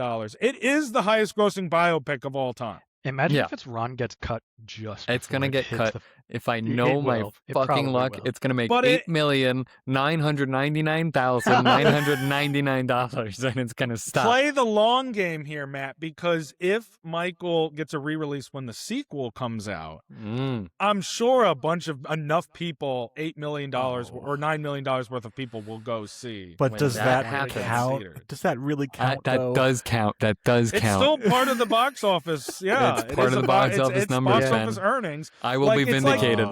It's like how Avatar and Avengers Endgame keep battling each other for number one at I the, hate that all so time much. because they just So re-release stupid. and then it takes it over again. It's so dumb. man. It is Listen, dumb. I will be vindicated one day. All right, Michael. In a year from now, whenever they re-release Michael again, because they will. I'm almost positive they will. Honestly, Dude, it still might make it this year. He died in 2010, I think. So like 2009. 2009. Okay, so in like 3 Yeah. years when they release it for the 20th anniversary of his death. Yeah, that's a good point. Yeah. Matt is gonna be like, "Hey guys, guess what?" And he's gonna rub it in their face. Don't worry. He's I'm gonna- playing the long game here. I am Yeah. playing the long game. I'm gonna be like, I was right. All right, so why don't we get into the top 5 box office numbers from the weekend of July 3rd through the 5th? Let's hear 'em. Holiday weekend, the 4th of July, 250th birthday of the United States. Happy Starting birthday. off, I will say, finally in its now 8th weekend and finally dropping out of the top 5 is Obsession. It took 8 Wow. weeks to drop it out of the top that's 5. crazy. It made another Damn, that's $5 tough. million Rest in at the peace. box office. Obsession has officially passed $400 million worldwide, which makes it one of the most profitable films in history. It earned over 500 times its original budget of Insane. $750,000. Fuck yeah, Curry Insanity. Barker. That's how, awesome. see, like, we're in such an And- era. Oh, I love that. I've seen conflicting reports. I know for a fact it's in the top 15 highest grossing horror films of all time. There are conflicting reports that it's in the top 10. That doesn't match up with some of the other numbers that I see, I can see but top I 5. know it's in the top 15. I just want to say, him taking charge for Texas Chainsaw, like that was announced right after. I'm Mhm. so excited for that because Texas Chainsaw has never had like a clear direction, and I love those movies, but he could make a clear direction that really works. It's going to be with Glenn Powell as the executive producer, Yep. A24 with the rights. It's going to be so and it's good. going to be directed by Curry Barker. Yeah, it's going to be interesting. Thank God it was taken from Netflix. Yeah. No, I seriously. yeah. That- So if let's or Paramount, who also had a chance Yeah. at it too. That would not have been. I think Paramount Curry has treated Barker Texas could really Chainsaw love terribly in that. the past. Paramount has killed it. Has shanked the Texas Chainsaw. It's had Fuck. multiple deaths as a series. Fuck Yeah. Paramount. All my So- homies hate Paramount. Real. Facts. Real. Fact. All the homies hate fucking Real. Paramount, dude. All of them. Paramount Skydance, actually. Those motherfuckers. All right, let's get into the top 5 of the weekend, though. In 5th place, in its 4th weekend of release, with another $5.7 million, is Steven Spielberg's Disclosure Day. Not necessarily the most successful box office run, over $260 million worldwide, but Steven Spielberg at this point of his career, it doesn't matter if you get a return on investment with him. You're giving him a blank check any day of the week. So, I mean, it doesn't matter. In My He boss got, said he he got an loved that invite movie to today. the Taylor Swift wedding anyway, so who cares? He was. Yeah, he and Mike he was. Gesicki. They were Him at the and- wedding. and Mike They probably sat Gesicki's, at the same table. and they were Spielberg probably must have had talking a about toast. it. Spielberg was like, dude, I've always wanted to meet you, Mike Gesicki. Like, I've always wanted to meet you. Random tight end from the Miami Dolphins. Please, I've always wanted to meet you. Okay, in 4th place in its 2nd weekend of release, making another $8.6 million is the flop Supergirl. And this, first of all, it ended up having a lower opening weekend than it was originally reported. It ended up at 37.1 instead of 38 million. So it was below Joker, Fully Ado. In terms of opening fully weekend. dude. And Morbius, right? And Morbius, yep. And Madam Web. And I don't know about that one. It was Oh, it man. was Morbius, it was the Marvels, and it was I don't know. I'd have to go back and watch my I own looked episode, at Madam but, Web. It's kind of weird because it's staggered, but from what I saw, it was lower than Madam Web. But Supergirl They killed me. dropped. Domestically, it had a 74.1% drop from opening weekend to last So- weekend, and worldwide it had Fuck. 80%. My God. For reference, obviously the story around Obsession is unusual, but Obsession gained from its first weekend to second, and Supergirl lost 80% worldwide between weekends. Nearly the entire audience from one weekend to the next just did not go back to see it. It had no legs at all. It is the 2nd steepest decline ever, behind Joker Fully Ado for a DC movie, and one of the biggest drops in general for a comic book film. So now, this movie, even though it has made over $100 million worldwide, it is projected to lose at least another $100 million, lose $100 million in its theatrical run, because between the production and marketing, they spent how much did they spend? It was 170. They spent $290 on this movie. $1 talking million. to Matt on $290 the side million about it. on this movie. Yeah. So That's bad. Yeah, that is I- brutal. I'm heartbroken, to say the least, because I really had high expectations for that post Superman. Let's just hope that we go up from there. You know, the bot Yeah. can't get lower than that, right? Well, unless Knocking you're on wood. Don't say that yet, pal. Knocking yeah, on wood. unless you're Joker Fully Ado and you did 81% instead of 80. Fully that is worse. do. Yeah. Listen to what beat out Supergirl. This is how this should be. I mean, this is a colossal failure. It got beat out by the number 3 film this week, an opening weekend. It was made by the distributor Angel Films. If you guys don't know, it's like this like low budget Christian propaganda studio. Oh boy. They made a movie that made $19.3 million called Young Washington. Young Washington. This Chris beat Pratt loved Super- it. This Wait, beats course he does. Supergirl. This beats Supergirl. That's I insane. know it was 4th of July weekend, but Chris Young Pratt, I Washington. saw a video. It He was was young driving fucking and he was Sheldon. recording himself, and he was like, "All of you need to run to the theater to see Young Washington." Young Sheldon. I fucking hate Butt-naked that America. it Like, really what- is. What is this shit? Young My family Washington? actually saw it Kingsley is in yesterday. it. They said it was What? decent. Bro, Kelsey Grammer was in this. It had a Probably lot the- of people. Yeah, Andy Serkis. That's kind of crazy, actually. Andy Yeah. Serkis. Oh, I did hear that Andy Serkis was in it actually. Damn. Joel all right. Smallbone. Well, I probably won't catch this one in theaters, but you know, maybe Chris Pratt is on something. It made $19.3 million. So You know, I don't think know. Nelly said he wanted to see this. I remember there was something about it. yeah, I all remember, right, yeah. Hey, you know, Young Washington. Josh's is just- reaction. And of course, you know what? Stupid. It released on July 3rd. At least release it on July 4th. I Well, don't no, know. but it came out the I know. Friday. I get it. Yeah. I get it. But release it on July 4th. It was the 4th of July weekend. Yeah, whatever. I'm sure we will What- not be seeing that one stick around the top 5 for long. In second place, Hopefully in not. its third weekend of release with another $30.3 million is Toy Story 5, which has officially passed $750 million worldwide. Damn. It's at $764 million, and it is still tracking to pass $1 billion. So, unfortunately, Michael will not be, but it looks like Toy Story 5 will be crossing $1 billion. Sorry about that. Hey, at least there's no echo right now, Matt, right? Yeah, there you Yeah, go. the tissue's There you ready. go. He had them all Matt is ready. wiping his eyes with tissues. He audio listeners. had that ready just in case he didn't know if he was going to cry or come based on what the mic This is release true. was. This is So it true. was ready either way. It'll be ready Um, when it passes $1 billion. too. It'll be ready. It'll be ready. And in first place in its opening weekend, making $37 million on the 3-day weekend, is the film Minions and Monsters. So this is interesting. This movie has the highest ratings of any film in the franchise, but it had the lowest opening weekend of any film in the franchise. It made $61.4 million over the 5 days of the holiday weekend because it came out July 2nd or July 1st. So it had the 5-day weekend. It made $61.4 million, which is the lowest of the franchise, which is usually a 3-day weekend. It's still like successful because worldwide it made just shy of $160 million. So it's still going to be a profit for them. But like, Yeah. I just think it's interesting that people are like, yo, this movie fucks. And yet no one is really going to see this Minions movie. I mean, I'm fucking tired. Yeah, I of was the gonna whole say. Minions thing. No wonder people are not going. I've to been see it. tired of Minions. Yeah. Well, like, you know, I this one I did hear, like Josh was saying, that it was like popping off, but it makes sense that people are just hearing that it did well and are like backing it up like that. I know they had a cool popcorn bucket too, but that was like the only thing I've heard everything about. Yeah, has that a was cool popcorn bucket. Well, that's these movies Popcorn days. today. buckets are getting worse. That's That's the like only. Dude, there was a but, Wee like, Man popcorn bucket for Jackass. Are you kidding me?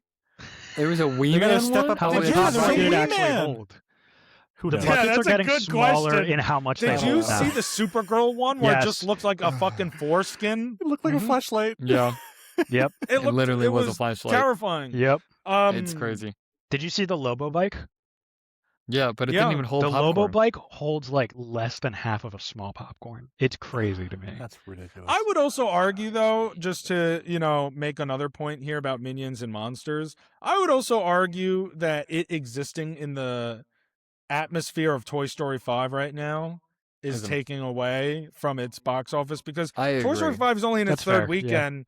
It's only in its third weekend, and over the 3-day weekend, Toy Story 5 only made $7 million less than Minions and Monsters, right? Yeah, people are still actively going out to go see that. Like that's competition for them. That's probably the biggest competition they could have released alongside. Yeah. As of right now, like what else Yeah. are kids gonna go watch? And Toy Right. Story does have Minions beat out. You know, And hey, I mean, it's got to compete with Young Washington, right? that's So- true. Young Sheldon. I mean, Young Washington. Fierce competition. Yeah. Oh man. I can't Chris wait. Pratt, we know what he saw this past weekend. I can't Oh, wait yeah. for Washington to defeat the British and yell out "Bazinga," and that's when he becomes full Washington. Ben, I also like how casual you did that, by the way. Yeah. He will. Audio That's a listeners. design on his shirt. My yeah, my lizard was. He looked like he wanted to come out, so he joined me. He's here. There you go. Does he have anything to say about Young Washington? He was one of the viewers. Bazinga. All right, Flip that. those are your box office numbers from the weekend of July 3rd through the 5th. And why don't we move on? Finally, I've been looking forward to this one. We are going to do our first ever book review here on the BOD. So to give everybody a little bit of an explanation, we started a book club in our friend group called the Library of Congress. And basically, we gave ourselves not just a month, we really gave ourselves like more than a month. So there were supposed to be 5 of us. Brandon's not even in this book club, by the way. I sat out It's- because I knew from reading the description that I wouldn't personally enjoy it. So I'm going to moderate. Right. Brandon here is, he may jump into the book club for future books depending on what we read, but in the meantime, Yeah. he is moderating. It was myself, Matt, Ben, and then Killian, obviously familiar face here, and our friend Nelson. And they, in all the time they had, did not finish the book. I or thought Killian even- finished the audiobook. No, he only got into didn't even he, come work he anywhere got 4 close. hours out of Oh. 11. Yeah. Oh, So, okay. Nelly had the visual, and then he gave up on that, and then he had the audio, and he gave up on that. Yeah. So But it we wasn't clicking finished for him it. either. we finished it, and we're going to Yeah. talk about it and give our thoughts. And that book is The Ending Writes Itself, which was written by Evelyn Clark, which is actually 2 authors. Yeah, that was a neat little fun fact I heard too. Yeah.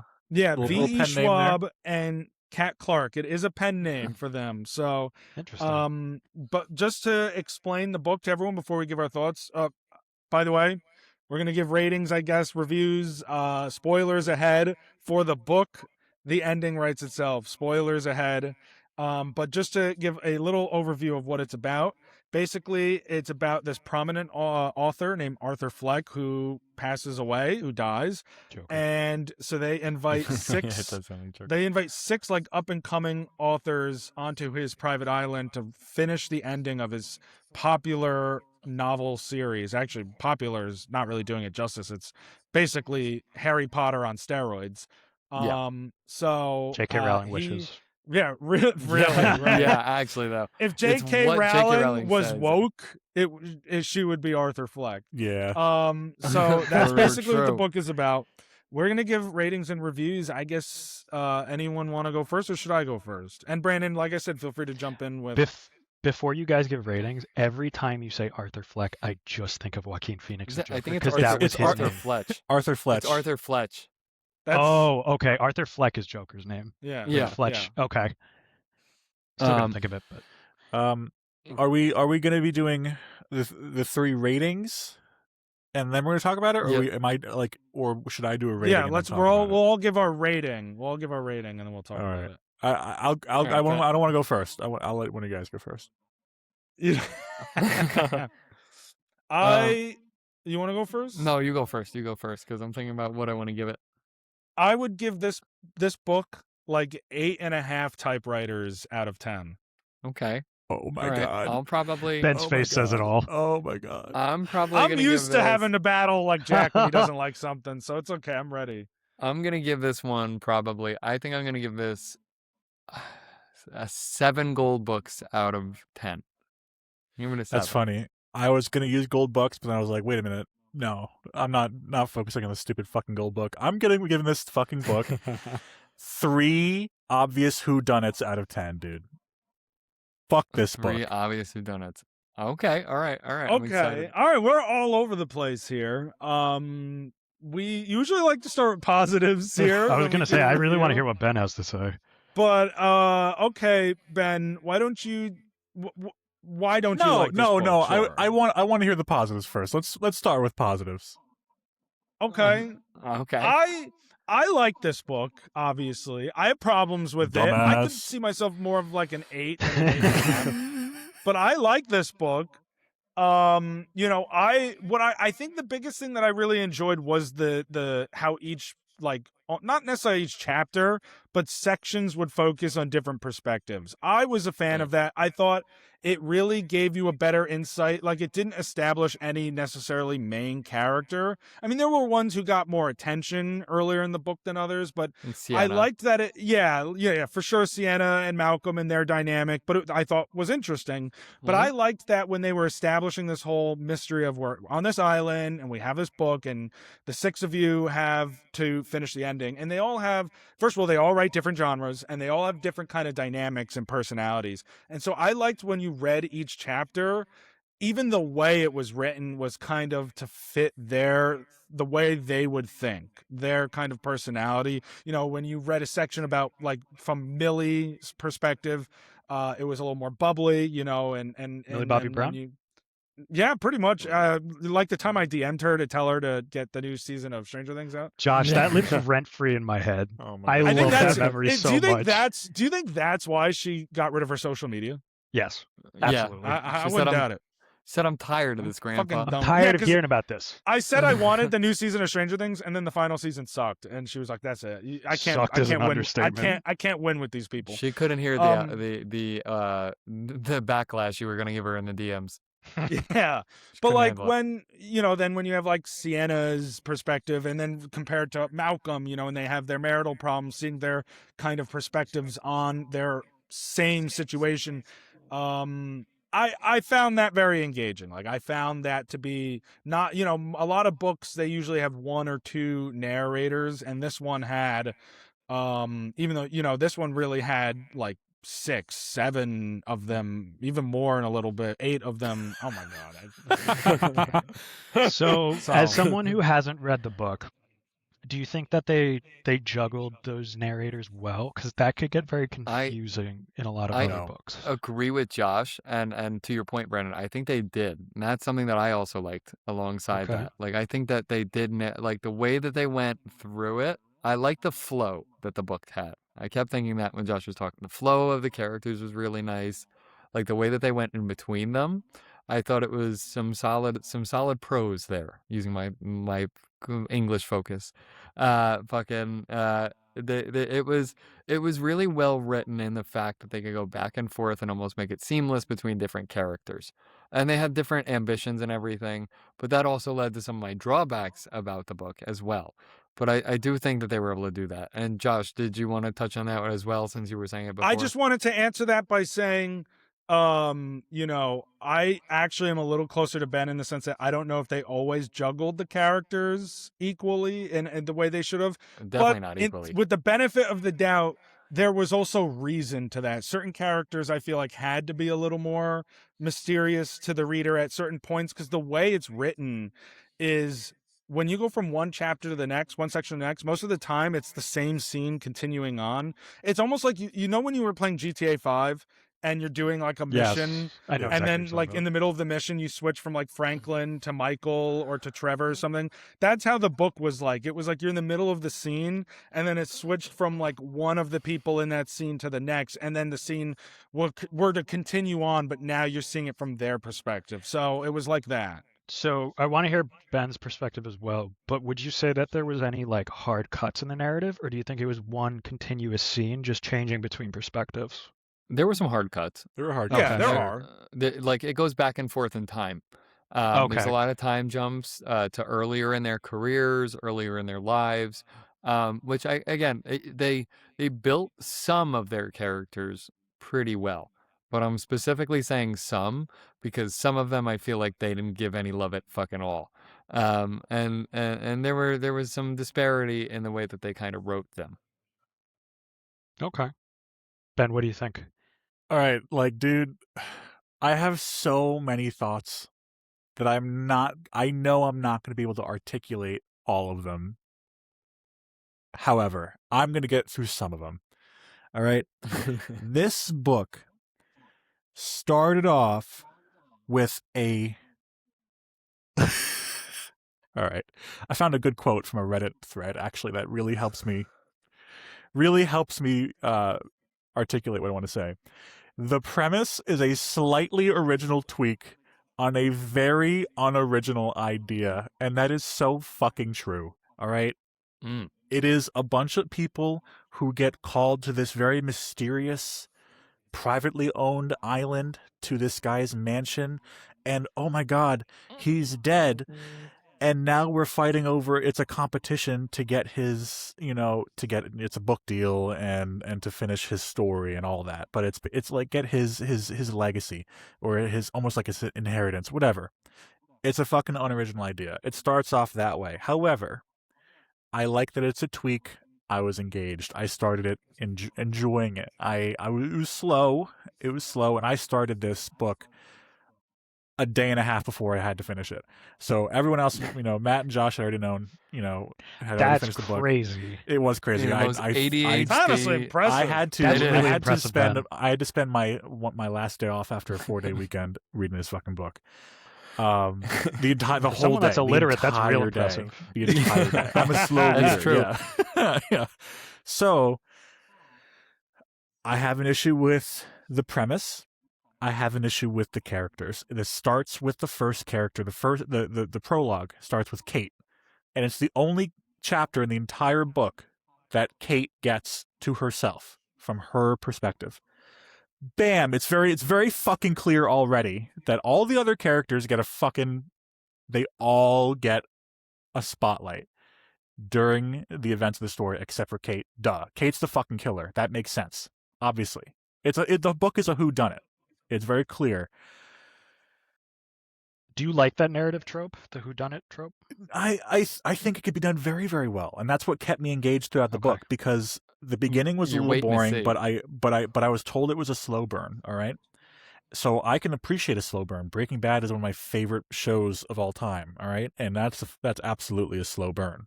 Oh yeah. This is not a good slow burn. All right, so it starts boring, but it's intriguing. Halfway through the book, it hits a peak. It hits a peak when Malcolm dies. Okay, It hits a peak. I could agree to that. In the middle of the book, starting near the middle of the book, the characters start to be killed off, and it's very clear that it's not an accident. Somebody is actually killing them, and it tries to throw in a red herring where it tries to say like, oh, the author actually isn't dead and he's killing everybody. No, he's fucking not. All right, he is not actually dead. Let me get back to that. But it does in like the second chapter say like, oh, there's someone who looks like Arthur, on the cliff. It He had looks like a like very he's looking at us. He had like a very memorizable, apparently this look. Would Yeah, wear like like a a Yes, hat. he had a different he had a things. distinctive red hat, and they saw someone on the He's cliff, quite literally a super red far herring. away. Yeah. He's literally a fucking red herring. All right, let me get back to it. Let me get back to my complaints. You're right. It peaks at around the halfway point. Sienna, the wife in this failing marriage, dies by being pushed down the stairs while she's holding this very heavy typewriter, and the typewriter lands on her head and she dies. Okay, that's a nice twist. Let me see where this is going. It probably wasn't Kate. This is what I'm thinking. Yeah, Kate, there's not a lot. Kate's really quiet. She doesn't say a lot. She, apparently is this prodigy that writes just like Arthur Fletch. But it wouldn't be Joker. Kate. That would be kind of fucking Joker, stupid baby. if they made this character the fucking Joker, killer. baby. It'd be really stupid if they made this character the killer. They're not fleshing her out at all. So I'm like, okay. And now I want to know who done it. All right. Then Malcolm, the husband, gets killed. He actually isn't killed. He dies by himself. On accident. Fucking On accident. idiot. Essentially, He Sienna falls off a cliff. He's he a falls fucking he idiot. falls off a cliff. I was Does His cliff so everyone like mad die at him. by falling? No. But this is funny. No. This This is is the a third character that dies from falling that you told me about. No, I think No, he's. I think second. he's the second in the last one. It's Okay, funny that second. both of them Falling marriage specifically. die from falling. I was so mad at him, Yes. just to interject. I was so mad because he was finally understood the nice ending that his dead wife wrote, and I'm like, okay, great, he's gonna take that and run with it. And then this dumbass falls off a cliff. I was like, are you fucking kidding me? So I was essentially, so the- mad. their whole gimmick, which is interesting, it does. The best part of the fucking book is their dynamic, is this failing marriage. Mm. How I agree. Sienna, right? It's been a little bit. Yeah, Sienna. Sienna is the actual good writer, and she's doing most of the work in this like their duo for writing Yeah, books they have a together. pen name Penn Stoney. that they work under. Penn Stoney. Yeah. Yep. So, God, I fucking hate this book. She is doing all the work. He is just a handsome face, and he's a man, so it sells. Is the whole point. She realizes she has an oh shit moment in the book where she's like, oh, I know how to write the ending to the story. That's the whole goal. And she goes to do that. And she writes down the ending, how it should end, in her chicken scratch, doctor's handwriting. And there's a key, and it's really hard to understand. Malcolm finds her chicken scratch, and he's pissed because he knows that she writes like that to spite him. And he rips up the papers. He rips off the papers from her notebook. And then he remembers that there's a key in the back of the notebook, how to read it. And he's like, oh, shit. And at this point, he's outside. He's near the cliff. He runs to the edge of the cliff to get the pieces of paper. He grabs them, and it's so cinematic. And then the cliff falls out from underneath him, and he falls to his death onto the sharp rocks. That is, for me, the best part of the story right there. It ends so their dynamic ends so well.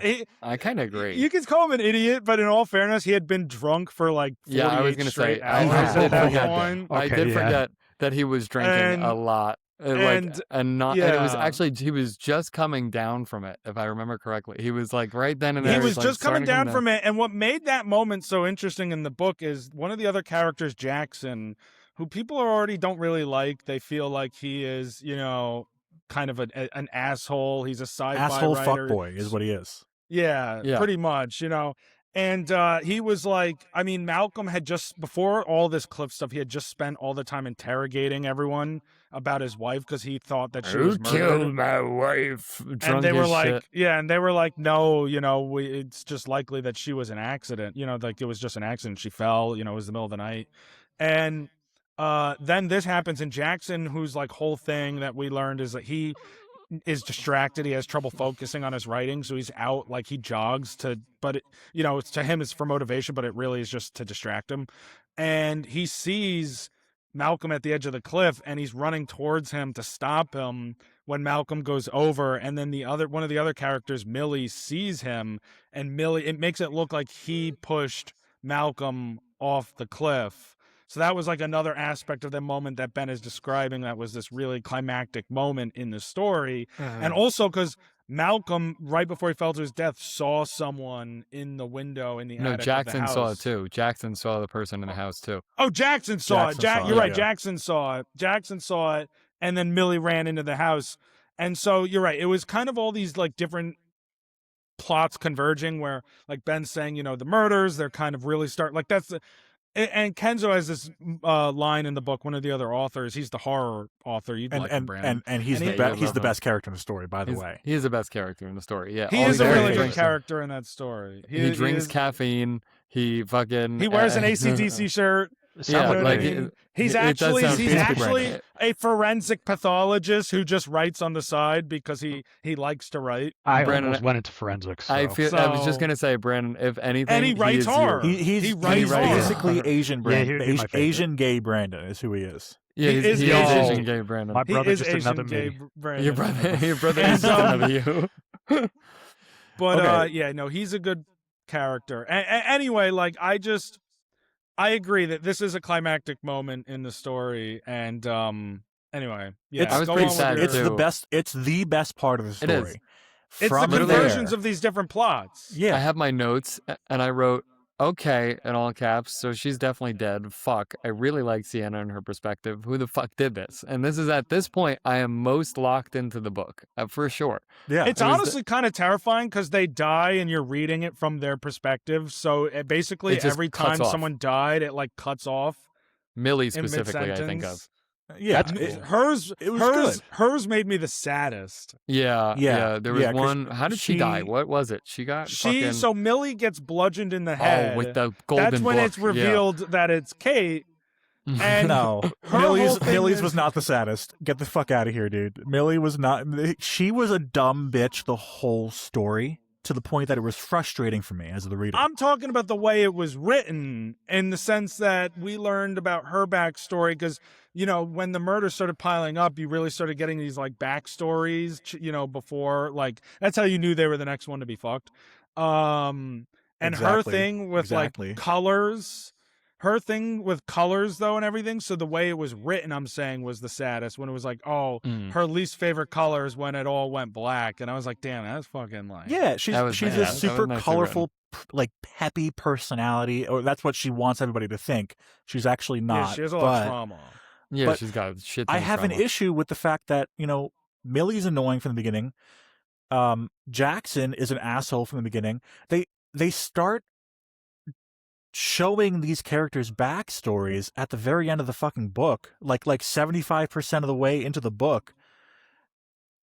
Bring that up near the beginning. Build these characters up and their personalities, so I have some stake in them. As they were Okay. dying, I didn't give a fuck about them. I was like, good, fuck them, good. So Ben, did you feel attached to any characters? I felt Like, attached really to attached? Jackson. I felt attached to Jackson's character because he was the biggest 180. He was a fucking asshole character. And then in his backstory, it's revealed that he actually just has a traumatic past in his childhood. He's a mama's boy. His dad's a fucking asshole. And he's this sci-fi. Abusive It's to like, why him. is he a sci-fi writer? You're questioning yourself the whole book. He's a sci-fi writer because as a kid, his safe space was under his bed, where he had these little starry stickers, underneath the frame of his bed. These little glow-in-the-dark stars and planets, which I had as a kid. I had that under my fucking I bunk had beds. those too. I did And I was not on like, your bed. Not on oh, his it's bed, like but I he's was in a like, damn. fucking spaceship. That's so fucking cute. And then right as like his character is developed, he fucking dies. He's killed immediately He in the is same chapter. Fucking, you know what, Brandon? Wait, you need to know how he dies. They have the athletic Wire? bands. He was like working out. He worked out all the time. He had like one of those Oh. bands, and they fucking strangled him. Which Oh my I don't God. think. Now looking back, I don't think Kate could really strangle Jackson. I No! don't think she's got that built. I don't think that's kind of crazy. I mean, I get catching by thought? surprise, but she doesn't have the strength for that. I don't think That so. aside, she's literally The described in thought the of that beginning. sensation's crazy. She's described in the beginning. All she's eating is coffee and stale scones. She's poor. She can't Sounds like me. overpower this man whose body is a temple. He can literally Well, just. I think we have seen adaptations before, though, of this kind of trope of like desperation leading to unfound craziness. strength. Yeah, that You is know what I true. mean? But you know what? And That he would was make caught by sense. surprise. He wasn't looking. That would make sense to me if Kate had been developed. I do agree that the absence of lore on Kate did take away from that reveal. Like, they purposely just avoided her, which made it less, because you're like, oh, all she was doing was in the fucking library. She's just in the library the whole time. All right, I don't necessarily disagree about Kate and the way that she gets the beginning chapter and then kind of is underdeveloped throughout the rest of the story. What I disagree with, though, is the idea that yes, we get the biggest character development for, especially Jackson, and we learn a lot about Millie, like, and some of these characters, like right before, these climactic, scenes where they get killed. But I do think that you get enough of their perspectives throughout the film that you kind of their characters are fleshed out in the sense that you really get an understanding of their psyche, of their process. It's just the true backstory, that kind of the way the narrative wants to display it as like the bow that ties it together. So all of what you read before makes sense. So that's why for me it worked that way, even though I agree that Kate necessarily didn't get enough. And that's why another character like Priscilla, who also doesn't get really fleshed out earlier on, because she obviously has her big twist where she's actually the editor and she's in disguise, like that all works itself out to be revealed when I think it needs to be revealed. So I didn't necessarily have a problem with all that, but I see your perspective with Kate. I like the Priscilla twist and the Holden twist. I'm not gonna lie, but I was pissed. I like when the Holden twist, but then he just leaves. And I do leaves. agree to another one of douchebag. Ben's points I agree to your point that the red herring of Arthur Fletch maybe still being like alive or whatever, the ghost or something. I don't like that they pretty much don't do anything with it after that. Like They he's just like made him a sees the Scottish ghost. man Fuck. who was the groundskeeper. Angus, yeah, it was Fuck Angus, and it Angus, was like dude. revealed in the episode. I was Oh, actually- he's a Thor nice named him guy. Angus. But Wait, why are you is he in the telling me- house? You tell me he's in the house? The red Basically, herring- the Scottish guy is named Angus. Yeah, Yeah, the this guy red is herring so of the author was just the Scottish guy named Angus, who was his Of course it's Angus. groundskeeper that made a pact to stay there with the author, and then like but no one knew except his Except like Kenzo, but you agent. find out in the epilogue. Yeah, well, no, Eleanor, like, Oh wait, yeah, she did. Did she know or sent did she everyone not home. know? She didn't know that he was still there. He was still hiding. But yeah, that's right. That's he right. was still in hiding Yeah. because he didn't want to lose the property after So- Arthur died. So Brandon, everything basically, that I'm hearing, you can go, Ben. go ahead. Okay, I want to comment and reiterate. Mhm. Angus, who is this red herring version of Arthur Fletch, like, oh, is he still alive? Is he the one killing people? He is introduced in the first couple of pages of chapter 2. Then he is shown as a ghost in front of Holden halfway into the book, and then not mentioned again until the epilogue. And they said, oh, how do we resolve that? Oh, he was just this dude who was the groundskeeper who was actually friends with Arthur Fletch. And he actually, that hat that Arthur Fletch is Well, that super wasn't in famous the for. epilogue. I'm sorry, it was right before the epilogue. Yeah. No, this was in the epilogue. This It was in the epilogue. This was the Oh, epilogue. You're wasn't- was thinking Oh, there was I'm thinking also of the like extra. there was an the extra thing. exclusive You're right, my bad. epilogue. Yeah. Yeah. So There was an basically, epilogue to the epilogue? Yeah, there was. they fixed this red herring by saying, "Oh, he was My just bad. this guy who let Arthur, this world famous author that's famous for his red hat, or his appearance is famous. His whole thing is a fucking red hat. It's actually the groundskeeper's hat. That's it. I have a question for you. He was just this I have dude. a question for you. Yeah. Specifically you, Ben. Would you have been happier if Arthur Fletch was still alive? If that was him? Do you think that would have been No. a better twist? No. So that, I, don't know. Well, hold on. I I- would have been happier if Arthur Fletch was the killer rather than Kate. Okay. rather than okay. Kate, yes. I could see that. Yes. I think that might have been a better twist overall.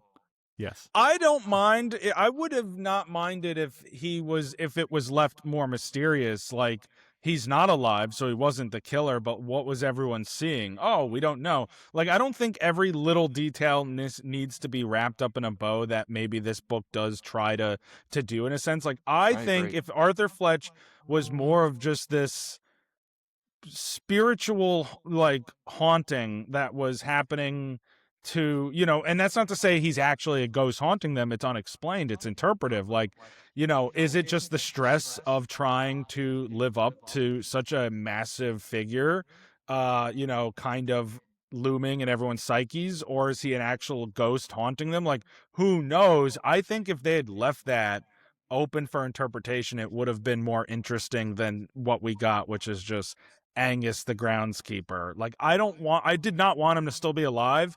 I did not really even want an explanation though. Like I don't think everything needs that. I think agree. I think in a story like this, too much explanation, and this is specifically with like starting at the Kate reveal, too much explanation, and especially the way it was done, it was so fucking cringy and stupid. I think, Josh, I agree. If there was something left to interpretation, if it was done well enough, if it was set up and done well enough throughout the story, that would have been a great way to do it. But it wasn't. Well, yeah, and because you have this common thread between all of these characters, which is that they're all midless writers, and they are now in the shadow of the greatest writer who ever lived, trying to finish his book and trying to they all have something to gain. And that is what's compelling about this dynamic, which, to Ben's point, it's not reinventing the wheel by any means, but it does take a tried and true formula and presents an original take on that, an original version of that, which is compelling in itself, because not every story is going to reinvent the wheel, so to speak. So, I liked this concept of like, these are 6 writers, they are under immense pressure. Their lives have not gone the way they wanted them to. They're at different stages of that. So, yeah, I think, you're right. It needs to be done right. But then when you have the Arthur Fletch, like, kind of presence looming over them, even though he's no longer alive, I think that would be easy to do sort of an interpretive approach to that, where it's like, these people are working towards this goal. There's this countdown, like they're all competing, but they're trying to be friends, but they're competing, and they have all these trauma, and now they're haunted by their past. They're haunted by their own industry, which Arthur Fletch represents in a way, the pinnacle of it. So I don't know. I mean, I kind of get your point, Ben, and I think that would have been a clearer path towards working around some of the concepts that are really good and really well executed at points throughout this novel, but not necessarily that particular thread of plot.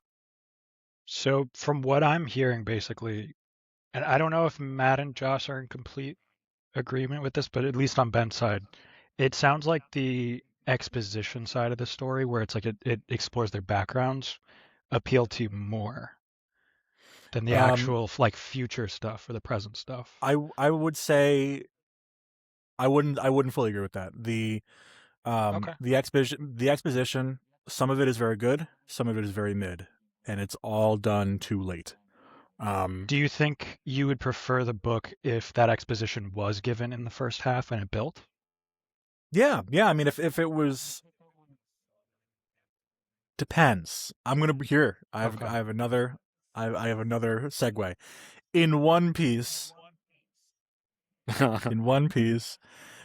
my God, the One Piece character episode. backstories are usually not shown in the beginning, and they're usually shown in the end or near the end, and it's This a is way true. to tie in a lot of what's been going on, and it's done masterfully. It is so good the way that Oda does it. All this setup sprinkled in, and then there's a climax in these character backstories, and so then when the ending hits, it is very, very satisfying. That does not happen in this story, and that's very, very frustrating for me, because that's what they wanted to do.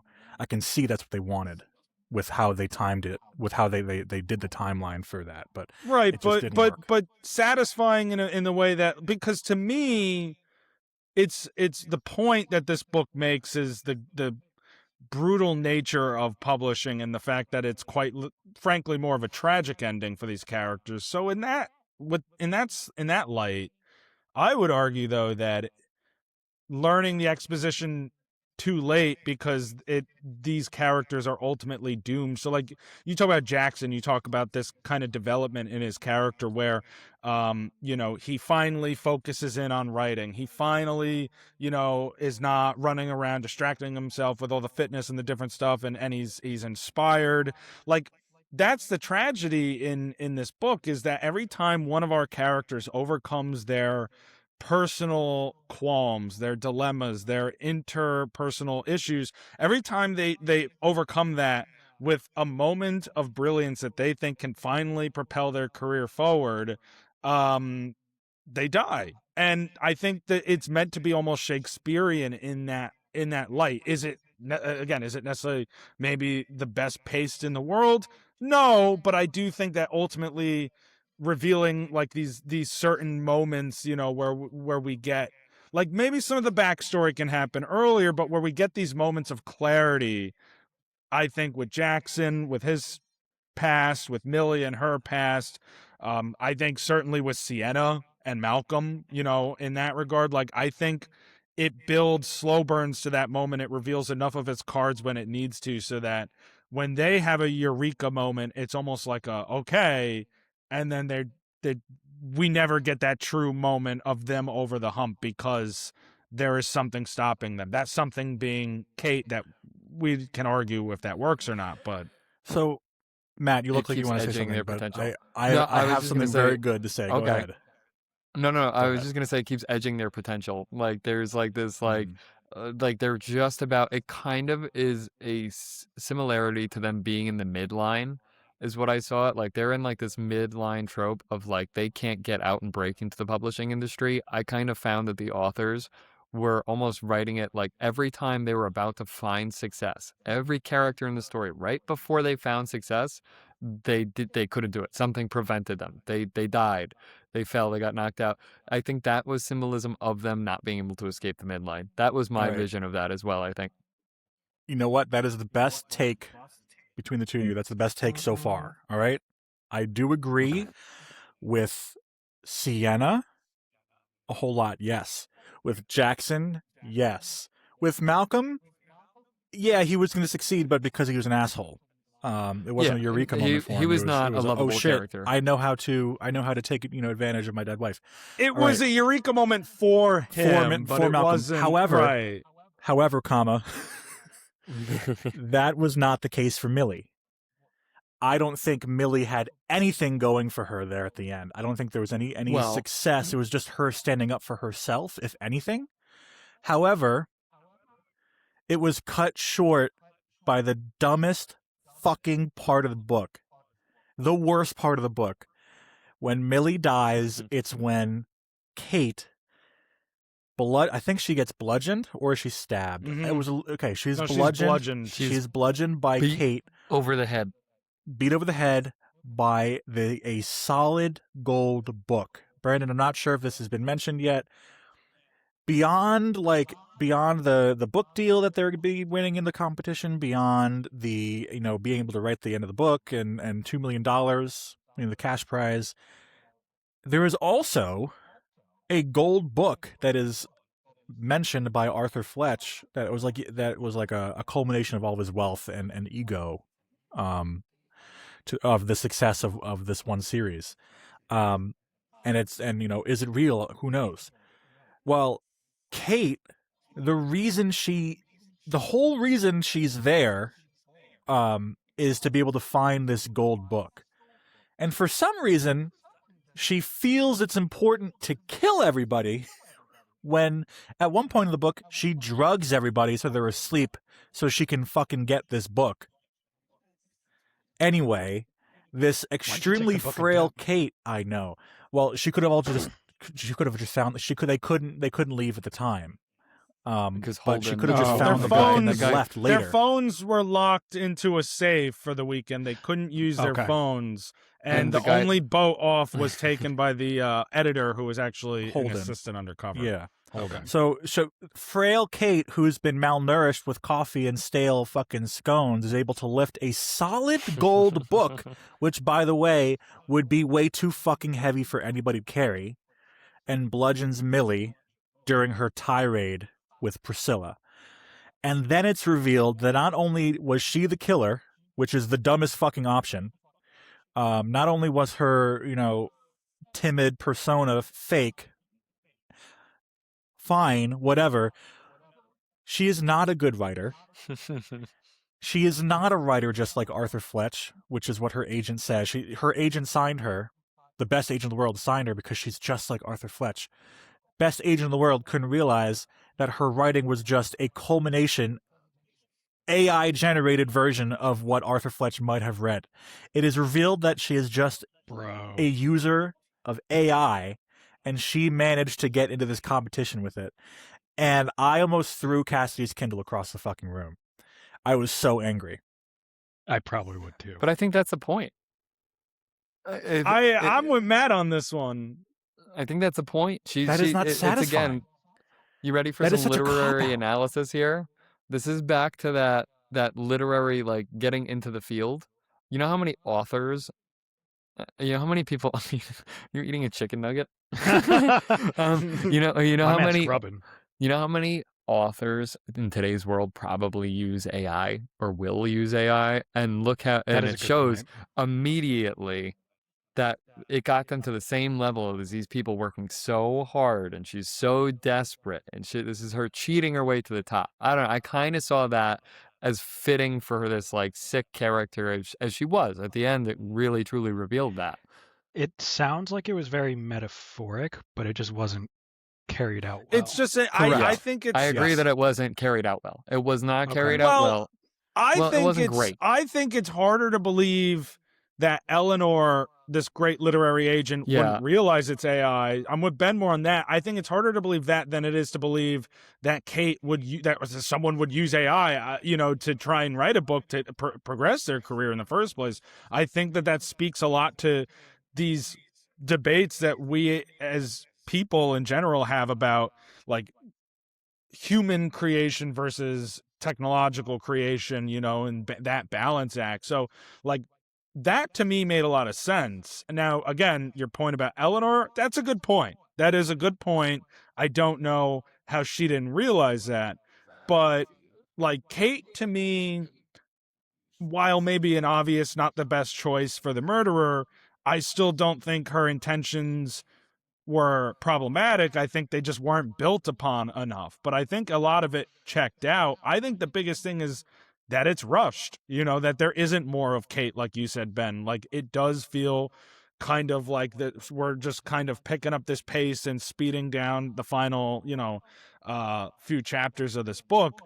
If they had developed more of a vibe around Kate through her perspective, I think, would it be any less surprising if she's the killer? Maybe, maybe not, but it would be more believable that it's like the unexpected killer. You know what I mean?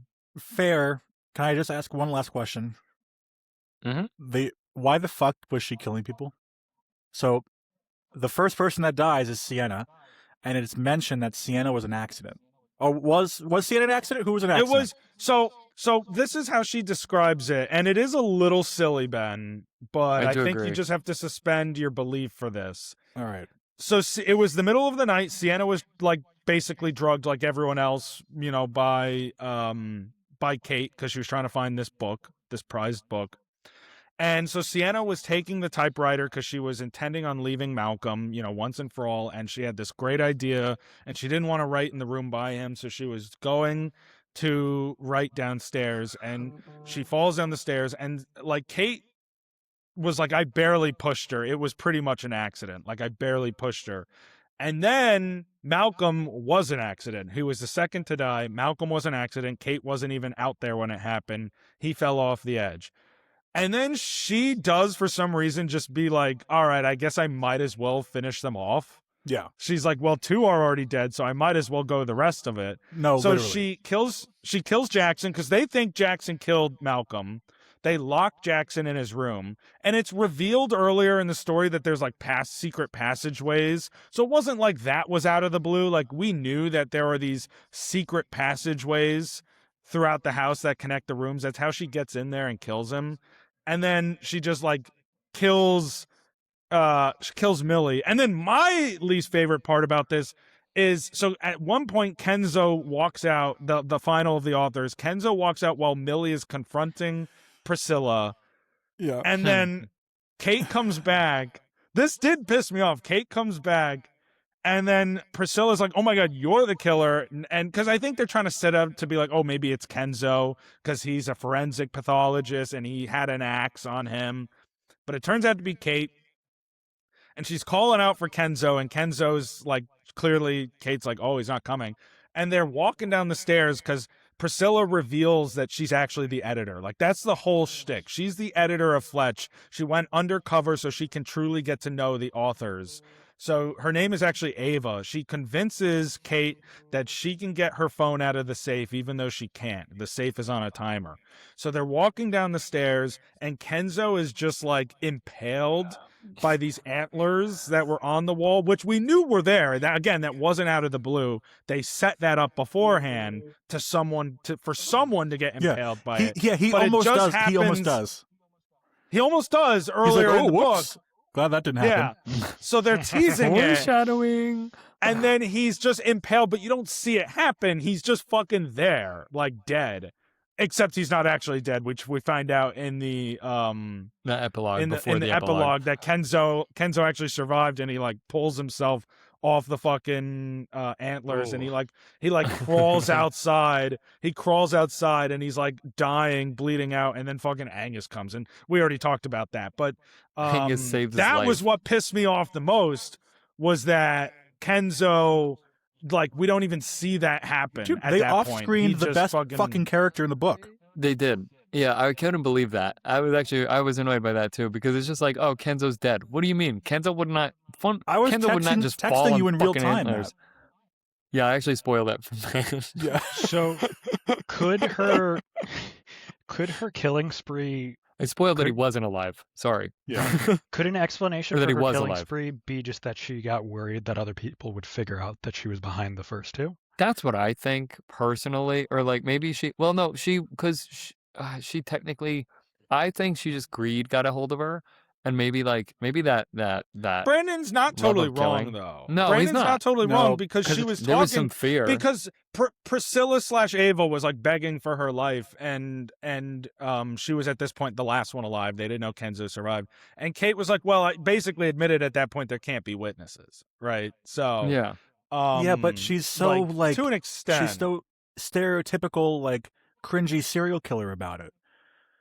Like when Ava's running away and Kate is making these like cringy, She's like, one-liners. But you can Here still I be come. fueled by paranoia. And But still have I it don't know. cringy. I think she acted like a 22-year-old psychopath would. She's like trying to figure out the bows. Like it's not like she's super smart and just hits Ava. Like Ava, the biggest damage Ava takes, she doesn't get hit with the arrows. She like the grass wasn't cut, and there was like this pyre thing out There was a there, like snare. that clamped down on. Yeah, it was a Yeah. snare, and it like clamped down on her ankle while she was running away. So like Yeah. typical horror trope. But like, I am glad at least that it wasn't like Kate, this 22-year-old who lives in a flat in England, just picks up a bow and arrow and snipes Ava in the dark Just in the rain. Cat No, but scene. she 500 does feet use a away. fucking She Katnisses crossbow. her. She's not that. My point is she's not She's not like, proficient. she's not just this proficient like bow and arrow user. You know what I mean? No, like but, like- they do write it. Is she a little ridiculous with her dialogue? Sure, but the way she's like chasing her, she's desperate realistic. to Matt's point, and she's not good, and it's raining and it's dark and there's no electricity out there than this castle. So like I don't know. I didn't necessarily hate it. The thing I hated about the ending was how rushed it felt, but like that part specifically, I was like, okay, all right, now this is like, I guess she's the killer.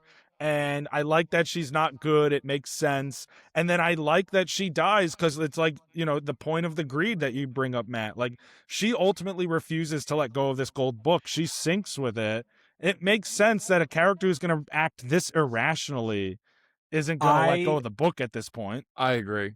I Yeah. saw it coming the second Priscilla saw a boat, a little rowboat. I immediately knew she was going to drown. It was just so. I saw it coming. Like it wasn't smart at all about it. I don't think. It was kind of a corny ending predictable. to It was a bit. predictable. Like it was But very predictable. It was predictable, especially because the whole thing with Arthur Fletch was that he drowned. So it kind of was like this predictable full circle, like Kate drowns with his prize gold book. But I don't know. I still think, predictability aside, it wasn't bad. Yeah, I think I still was good enough. entertained. I was entertained. Yeah, I was too. That's why I give it a 7. It wasn't like knock me out of the park home run, but it was good. I liked it. My question for you is: now that we've talked about it, would Yeah. you change your rating at all? No, I think I would probably maybe to a 6, but I think I'm gonna stick with a 7. See, I said this at the start. I said 8.5. I was like, yeah, I could go to an 8. I could go down to an 8. But like, I genuinely still enjoyed most of this book. Like, I still enjoyed the character dynamics with one another. I enjoyed their interactions. I enjoyed the differences in their personalities and the perspective shifts, and the different nuances in the writing, like I said about it. So I still was like, I had fun reading it. You know what I mean? It was a good read. It just had again, it didn't reinvent the wheel. It kind of was a little formulaic, but formulas work for a reason. I It probably wasn't the wouldn't best reread version it. of this genre, but yeah, I don't know if I'd reread it, but I enjoyed reading it. Yeah. I agree with that. I agree that it was, for the most part, fun to read. It was formulaic, and I recognize it Yeah. immediately. But for the most part, it was fun to read. But when an ending is that bad, it spoils the entire thing for me. The entire thing is ruined. So that's You just I think the have- difference in opinion. Game of Thrones PTSD, I think You is know the what? truth. Yeah, you're right. But Everything sucks nowadays I with their endings. They're all bad. Also, endings I are just hard want to to write. say, for when you guys are all wrapped up, I have 2 good concluding questions that I want to I hear do from all 3 of want to. you I on. Yeah, I let's do wrap this want up, I to think. wrap this segment up.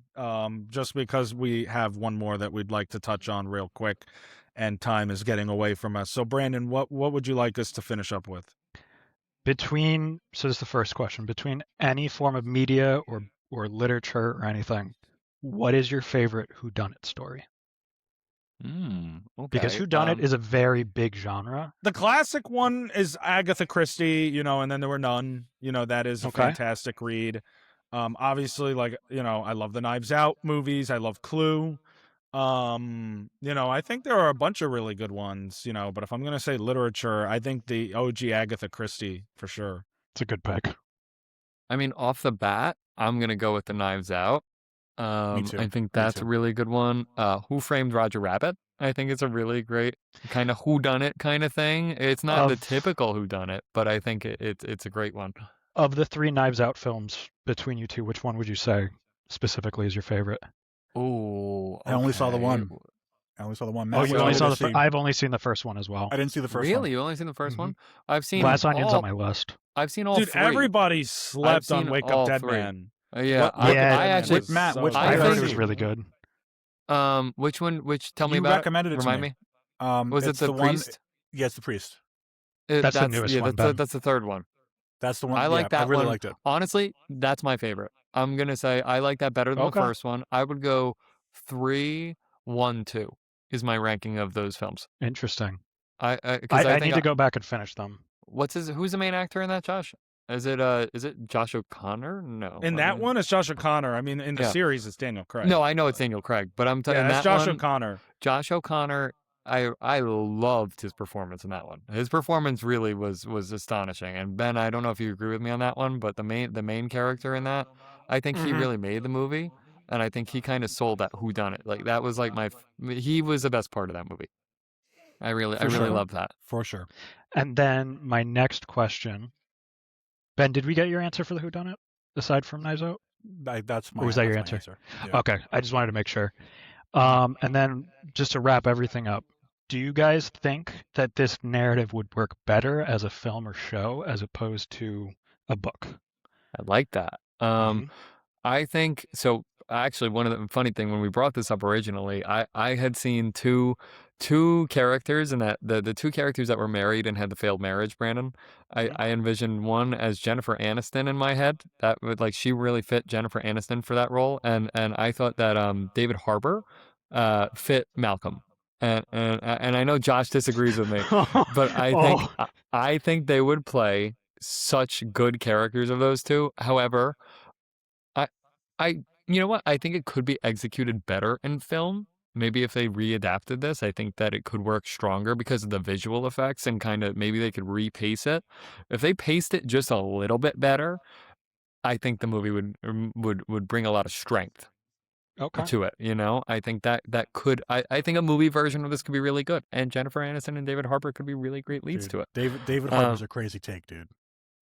That's Well, an insane I don't. take. Why? He would not be a good Malcolm. Dude. I think Malcolm you guys is are he's got described as like range. the silver fox. Are you kidding me? Yeah. Why David Harbour can't be that? I think he David can be Harbour's that. this I think big, he can burly pull it off, dude. but he's not known for So being is a silver Malcolm. fox. I thought No, Malcolm in my head was a Malcolm's big like burly this, dude. This medium to tall height, slim. No, he was silver described. fox, He wasn't as big handsome. as Jackson. When I think of Malcolm, I would think of like an American Hugh Grant more than like a David Let me look Harbour. at Hugh Grant. Okay, I was picturing more of a bigger dude. And if Hugh Grant was like a little younger, Hugh Grant is a little older. I was picturing the way that because he was kind of menacing towards Jackson. Like Jackson was intimidated by him, so I kind of pictured him as a bigger dude, stature-wise. Okay, Right? Like Jackson is a bigger dude. Jackson is a bigger dude. No, Jackson is, but he was when they were in that room getting the interrogation. I think there was a bit. Jackson I don't know. has childhood trauma with older men. Yeah. True. Fair enough. But I think David, for me, in that headcanon, I pictured David Harbour as that. I don't know why. Yeah, color his hair gray. I think that would work. I think that this would work better as a limited series than as a film, because I think Ooh. each episode could be from a different character's perspective, and it'd be like the story, like the way it's written, like I explained, where it's like, you know, the scenes and the plot continues but the perspective shifts, like a GTA 5. I think like you have an episode that's like Sienna and Malcolm, because early in the book it's like the two of them. You do individual episodes, you have a Kate episode, you have a Kenzo episode, a Jackson episode, a Millie, you know what I mean? And as you get to different parts of the story, you mix in their backstories in each episode. So like it wouldn't even start with Kate. If it were up to me, it would start with Sienna and Malcolm going to the island. You learn more about them, and then like as you introduce them to the other characters, as the story progresses, you learn the backstories in each episode of the characters until you get to a climactic finale where it's all of them, or well, who's left at least, you know, at that point in the story. So that's how I would do it. Was Haunting I of agree Hill with that. House like that? I was just thinking of Haunting of Hill House. It was similar, but it wasn't completely Yep. where it was like each episode was just It's the one character. first. It's the well. It wouldn't be just one character in each episode. It would just be from their perspective with their flashbacks Okay. and things like that. It would be like Hill House, where it's like, you know, the first episode was you know, the oldest, and then it goes down and down, you know, to Luke and Nellie Hill House and is all so of good. them. So that's how I would think this story would best be adapted as a show instead of a movie. I will agree say that from what you maybe, guys like, have a limited series described, would be good. A limited series, you really could get that in depth. I agree with that. from what you guys have described, that's what was jumping out at me as you guys were talking about. Because I thought of this question about like halfway through the discussion. So you've been holding it banked back here. Yeah, I love it. have. Because I felt like it was a good way to wrap it up. But It is a Ben, I great want to way to hear wrap your it up. thoughts. I mean, I actually do agree with Josh. I would say I agree with Josh if it has to be adapted. I would say Okay. the least amount of people to see this, the better, because it is so I think disappointing. I You think said that's it was crazy. fun. You said it I was think fun. that's crazy. I think you're hating was- a little it too was- I'm going much. to email this Again. episode to whoever the writer is. Again, do Writers, it, please. it's two. Or writers. Fuck these, writers. Two fuck these people. writers. They can One suck of my them- dick. one and of fuck them- these people. One of them who worked in film, mind you. yeah, One of it's- them. One of them was a writer for TV. Yeah. Clark, not Amelia, not Evelyn, the one behind Clark is a screenwriter, and that's why it is Yeah. so in depth. That's Like, why it would work better. they lift their right leg, or as they like, it describes what they're fucking doing when it doesn't have to, not when it doesn't imagine matter. if she, imagine if she did that in her preferred medium.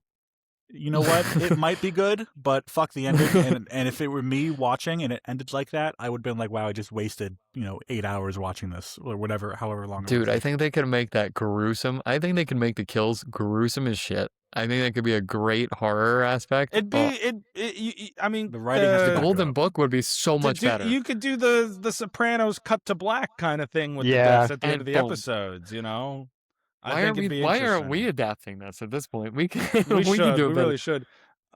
call. All right, so that is the ending writes itself. At least I recommend it. Matt sort of recommends it. Ben does not recommend No, it. I would recommend it. I would, but for a one-time read. Yeah, and that is the ending writes itself. It's out. You can buy it. You can read it. Okay, how should I approach this? We want to talk about Epidemic. the future of physical media. Time is against us right now. So I would say it should be more of just a quick, let's give our thoughts on the current state of it rather than the in-depth conversation I think we were hoping to have for the sake of time. And I do feel bad because I know, Brandon, we talked a lot about a book that you haven't read, but That's okay. Before some my things are- thing goes out again, yeah. I would like to go first in saying, because I probably have the least amount of opinion here. So I I'm gonna wanted get you mine guys out to go quick. before me. I'm gonna go quick. I am absolutely against the state of affairs. How the way things are. Fuck big corporations. If I buy something, I buy it, and not I buy the idea of something or the license to play Rental. it. No, I fucking buy it. However, I will also say I am not one that buys copies of movies, or I don't usually buy physical copies of games. I don't usually even buy physical copies of books. I am very much a supporter of how I think you guys feel. Excuse me. The Popeyes is really coming up right now. That boneless chicken hit The different. boneless chicken's really hitting. I definitely support how you guys feel, but it is not something that really affects me enough to be so up in arms about it, which I know sucks because I'm like sheep. I'm laying down and taking it. But that's how I am with this, you know. It sucks, but at the end of the day, it does not hurt me as a person to the level that I think it hurts you guys. I'm sorry. I heard you like sheep and thought of sheep detectives, and then heard you say laying down and taking it, and that just made me laugh. I will make a counter argument really quickly. It does affect you because of the way that the digital landscape is changing. Because corporations have proved that they can go into your libraries and pluck out whatever they want and not offer you a refund. You were correct. Yes. No, I definitely agree with you. I think I don't follow. I'm not as aware or as angry as I should be.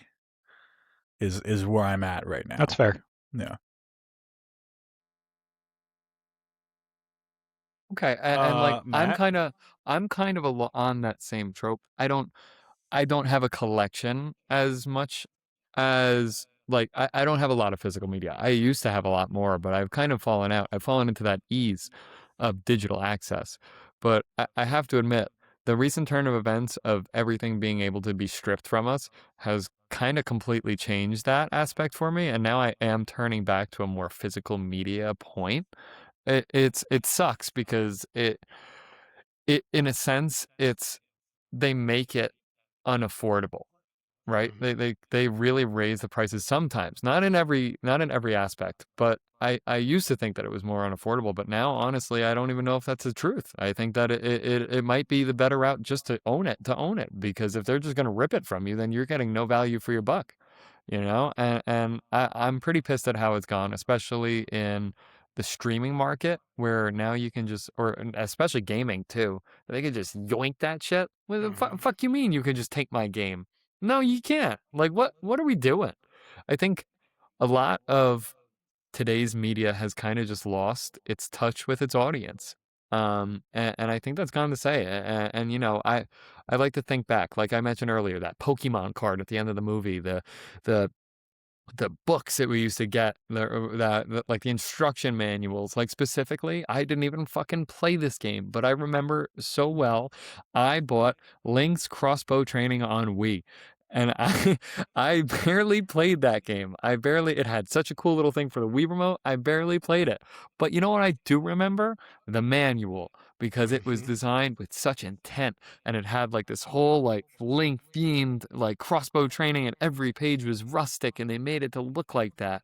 Where is the love of the game, man? Where is the passion for this? I don't know. That's what's really killing me, as I've recently come more in tune with media, and I'm kind of finding that reading again and all that stuff. I find that it's really just the industry itself has lost that self-love that I think we grew up with. And it's kind of like, it's insane to me. You know, it's not insane because we live in a corporate run, like greed-filled, insane world. But I'm like, damn, what happened to looking out for the little guy who, you know, who likes, what happened to my Spider-Man shit? What happened to my my little knickknacks? What do you mean you're not going to include them in these packages? But that's my TED talk on it.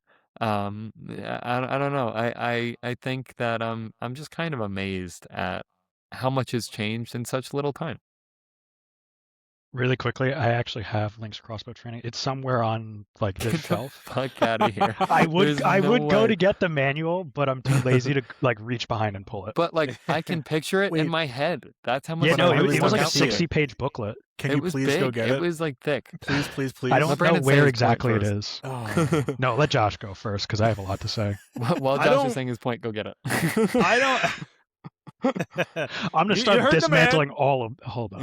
Brandon's just gonna be throwing shit off his shelves in the I background. I don't really have much more to say that hasn't been said on this topic. I agree. I mean, physical media, it's about ownership of art, you know what I mean, for both the creator and the audience. And it's this control that it's the further strain on that, dynamic, that power dynamic between the consumer and the corporation, and these studios, just having basically the power to tell you what you can watch and when you can watch it. And now, obviously, like, we talk about Disney laying off their home media and division. You talk about PlayStation and Sony not continuing physical media in 2028 for video games. Like, all of this points in that same direction of control over ownership and intake, for the mass audiences, and that opens the floodgates for propaganda. You talk about consolidation of, industry, like Paramount combining with Warner Brothers, and then you take away physical media. So now they can put out what they want to put out when they want to put it out, and you can see it only when they tell you to see it. So that's really the biggest concern that comes around it, is just the idea that art, people's livelihoods can be lost, and now we turn into, and I'm not trying to get Matt on the sheep detectives again, but we turn into that sheep, you know what I mean? Because we are handing over our autonomy at the same, in some ways, because even though we can say, oh, we should protest against this, blah blah blah, like, people will still buy PlayStation products. So it's just empty complaints. It's the boy who cried wolf. They're going to continue to strip us of our rights to ownership, of our property, of our rights to individual expression, and for creatives to have that expression, because they can control the narrative. But we're letting them do it, in a sense, because we are going to continue to support. People aren't going to boycott Disney. They're going to continue to go to Disney movies. Toy Story 5 is going to make $1 billion. People aren't going to boycott PlayStation. They're still going to go buy PlayStation products. They're still going to buy the digital code. So, I mean, like, I just think that there's such a hypocrisy where it's like, yeah, no one likes the direction we're going in, because it really is a terrifying direction, but no one has the balls to do what it's going to take to make that change. So it's a little empty to me. So, that's pretty much my take on it. Is obviously a doom and gloom kind of situation. You just hope that someone out there still believes in the preservation of physical media, because that itself is the primary conductor of, individual ownership, like I said, and expression, and inspiring the next generation to continue that cycle of the relationship of the creator and the viewer, or the gamer, so to speak. So right before Well Brandon put. goes, speaking of doesn't have the balls, they don't have the balls to do it. Do you know who's about to start talking? Motherfucking Johnny Silverhand, Brandon Wittrack right here, is about to start fucking talking, dude. He's got the balls, dude. Yeah, no, the way that I view the tech industry has completely changed now. It's I 180. used to love just anything with tech, anything with gaming. It fascinated me.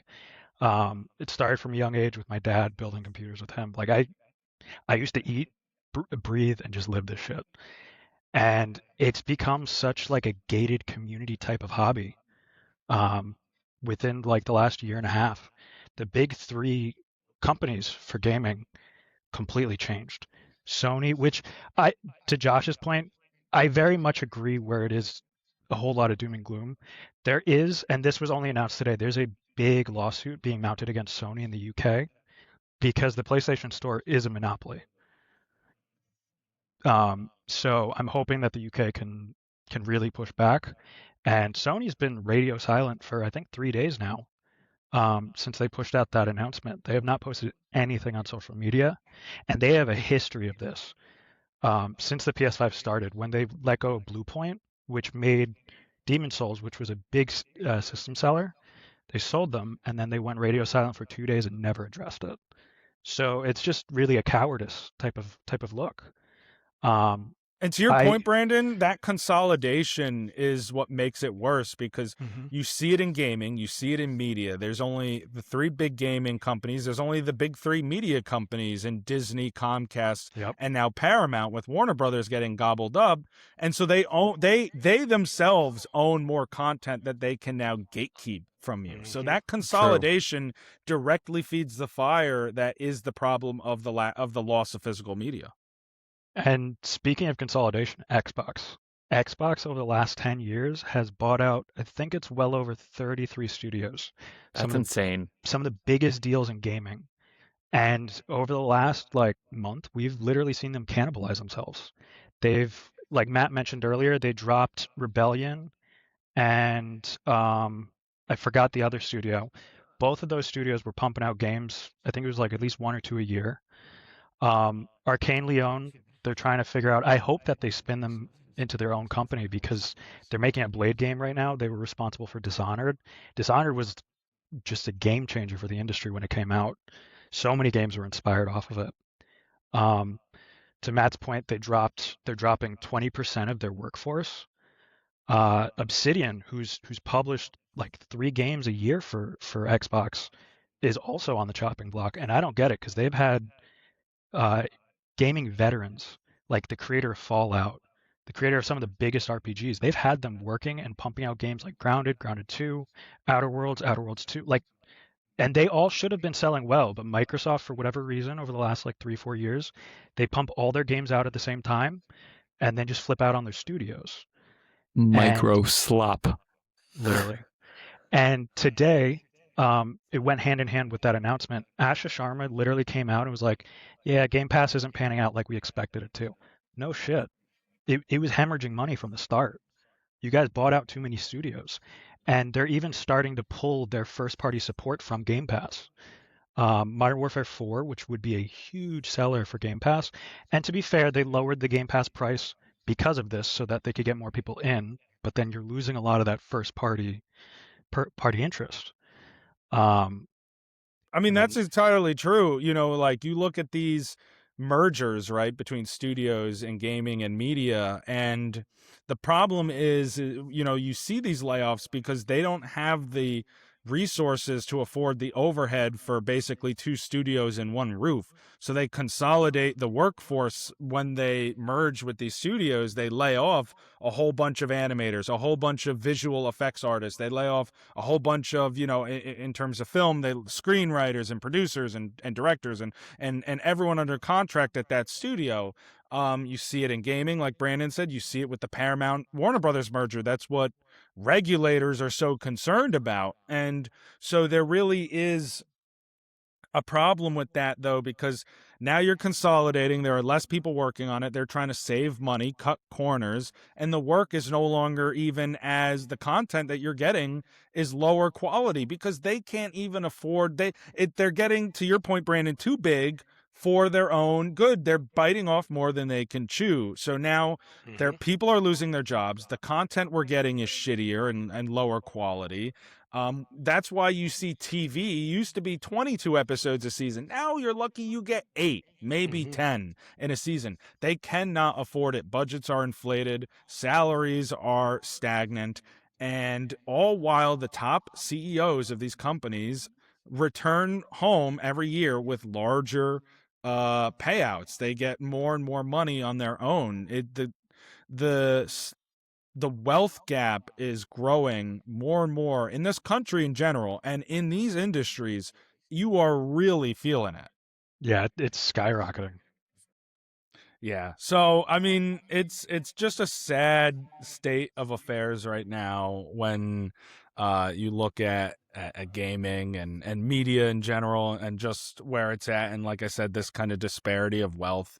And especially like when you have new movies or new games on the horizon, right? Like obviously, and I know this is a big deal for you, Brandon, GTA 6. I mean, it's a big deal for everyone. Yeah. GTA 6 has been this big cultural like meme over the last 10 years of just like blank is yeah. going to happen before GTA 6. And it's gotten to the point where like when you got GTA 5, it was an actual disc. in a case, and you put the Yep. disc into the. I feel like I shouldn't have to explain this, Yeah, but no. like this is outdated technology. Apparently, you put the disc into Some the viewers into might the not have heard this console. before. This is a GTA prehistoric 5 thing to today's generation. GTA 5 is so old that it came with an actual map.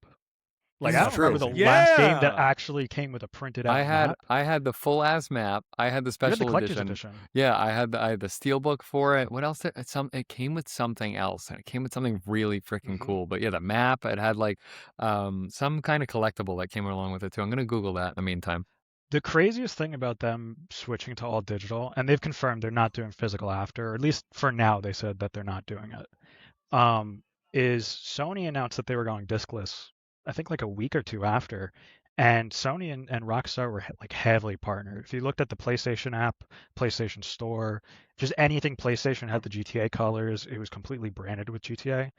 And I think it was like 2 days ago, Rockstar basically was like, yeah, take all that shit down. It's a wrap. Oh wait, Yeah. hold on. In my collector's edition, it came not only with just a map, it came with a The hat. Los Santos hat. Yep, and there was actually a like sealed bag with a key that it came with too. Oh, I wish I was home for this. They had it was like a lock bag. I forgot. I use it still to this day. I have it hidden somewhere where I keep like valuables. So don't come looking for that in my house. Um, but it's like The it has a manhunt key. begins. Yeah, this is actually this is Arthur Fletch's like golden book. It's my GTA 5 lock bag. Next time I'm there, I'm gonna find it somehow. Matt Good lives luck. on 97 Shut- Rockwood shut- Avenue. No. 9 Arroyo Lane, New Mexico. Yeah, no, but it and those are the little things that I think are kind of the unsung heroes, of that experience of physical media. I think I always think to like when you would get a DVD of a movie and you would have all the special features and like the menu, you know what I mean, would be so Mhm. unique to that film, like the Shrek 2 menu when they had all their faces, kind of like in almost like Brady Bunch style where, they were like talking to one another, or like Over the Hedge, where you had the special features. I remember back where, and Jack would remember this, where we were like, they had like a draw along with Hammy, and we got plastered and we just all drew different versions of Hammy and put it up on our fridge like a shrine. It's those little things. And so all these things, whether it's like the giveaways, with the GTA 5, or the menu, the unique menus on the DVDs for the movies, it's those little nuances that you're kind of losing. It's just the whimsical nature of life that is kind of stripped away from that, on top of the ownership issue that we talked about, where like GTA 6 is probably going to cost like $100 for certain deluxe editions or whatever, I would imagine. For the collector's edition, yeah, and they're actually locking content in the single player behind those editions. So And like, which is, yeah, that's crazy. so like customization for like guns, boats, cars, certain shops you just won't be able to access unless you shell up the extra $20. And you're not even going to really own the game, because any sort of licensing agreement change or whatever, and Sony and PlayStation can just revoke that entire, like pull the game from your library. We've seen them do it with movies. Yep. We've seen it happen with other games. So you'll be spending more money because games in general, gaming is becoming more and more expensive, less affordable for the average person, and you don't even have ownership over that. So it really is, like I said, it's a doom or gloom kind of situation. You want to have hope, you want to, be positive and all, but then it's like, okay, you want to show that people aren't going to put up with it. Everybody's lining up for GTA 6. I bet you, Yep. I don't know about me, just because I Yeah, don't really I'm play not. games. Are you guys going to get GTA 6? No, but all my little cousins are, which is crazy. But could you have ever imagined that you wouldn't have gotten it, like all these years No. talking about it? No, if you I tell me when wouldn't. I was playing GTA 5, I love GTA 5 story mode. It's one of the best narratives I think I played through. It's a really good story and like an entertaining and crazy thing of like all these twists left and right. I loved it. It's one of my favorite stories to this day. If you told me when I was playing through that I wouldn't buy GTA 6, I'd laugh in your face. You told me Dude, last year even. I'd be like, what are you talking about? Of course I am. I will be buying GTA 6, even though I don't want to. Like, Like I at said, some I'm, point- I'm a sheep. Shame. I'm no, sheep. but I'm sheep. I'm saying that, like, Ben, I'm not I'll going to buy it pirate on it. drop, but I'm probably going I'll to be buy it at some pirate it. point too. Yeah, I'll I, pirate like it, or at I'll some buy it point, later. I will give into the peer pressure. I support yeah. pirating. not. I'll support pirating in this case. It's just it's just GTR. Pirate? When you- Pirate? One Piece? One Piece. Yep. One I Piece? knew it. One Piece. Yeah, I knew it was coming. it can't. It always comes back. All to roads lead Oh, to the One Piece. maybe What GTA happens- 6. Maybe a What happens when physical you come on copy. again? What happens when you come on the podcast again, Ben? And what is it going to be, the 2-piece episode? Dude, I'm just going to take I over can't wait for the fucking- I'm going 4-piece. to take over the pod every time I come on. So Josh has to catch up to One Piece if he wants me back. If we're calling it the 2-piece episode, Ben has to be in a bikini. And then, I can't wait for the 3-piece. I would do it. I would do it. Yeah, all right, good. Yeah. Well, We anyway, have that on air. so we have proof of it. We're gonna hold you to it. Yeah. Hey, you hear that, Ben's mom? You hear that, Ben's mom? He's going to wear a No. bikini on. No, Mom, don't listen to this. You need to watch that episode.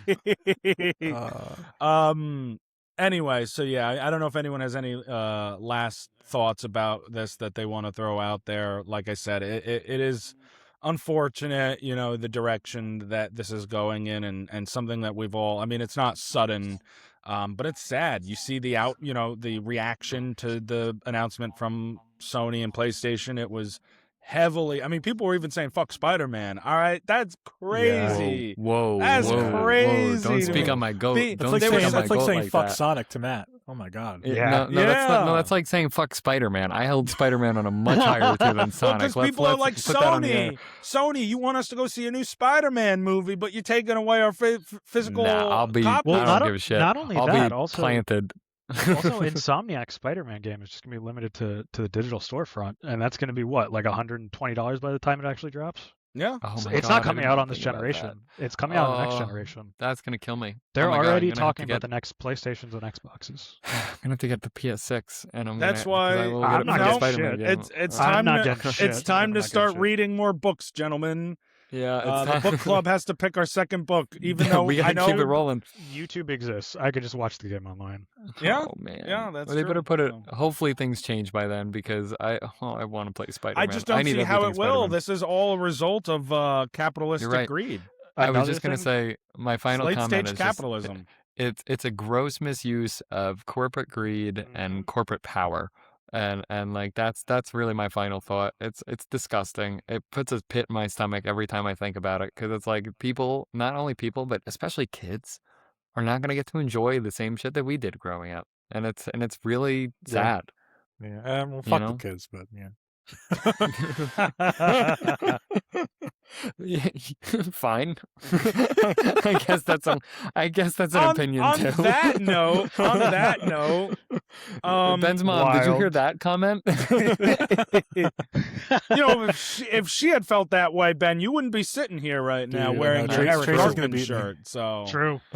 Wearing your Eric Flash Cartman that bad shirt, you've boy for worn the the for whole the audience. episode. Yep. that The whole is episode. one of the shirts. Yeah, that's been here the whole time. I don't know if you guys haven't noticed, but Yeah, For for you our audio Audio listeners, listeners, Aud- it is a very realistic baby Cartman. Yes. yeah, yes. very realistic. And for Very our- hyper realistic. and for our Hyper-realistic visual fat baby viewers. For our Yep. visual viewers, nothing has changed. We did Not this a episode single in thing. one day. No, Yeah. yep. One day. one single day. Absolutely. Yeah, One we take, did not- even one take, one Ben's take. One internet. day? Ben's internet. Oh my God! You know what? I'm moving on. Okay. Why Why don't we wrap this up before we get another 1,000 One Piece references with some Seesaw? Brandon, you missed out last time. I think you did a Seesaw on that episode, and then we lost the footage. I think that was the episode that happened. Lost footage. Damn. It was the lost footage. So, I Brandon, can guarantee mine is better this time. I than feel whatever I did last time. inclined that we should start with you for that reason. So why don't we go ahead and drop your Seesaw? So I want to see the new Evil Dead Burn film. Mm. And recently I've seen From Russia with Love.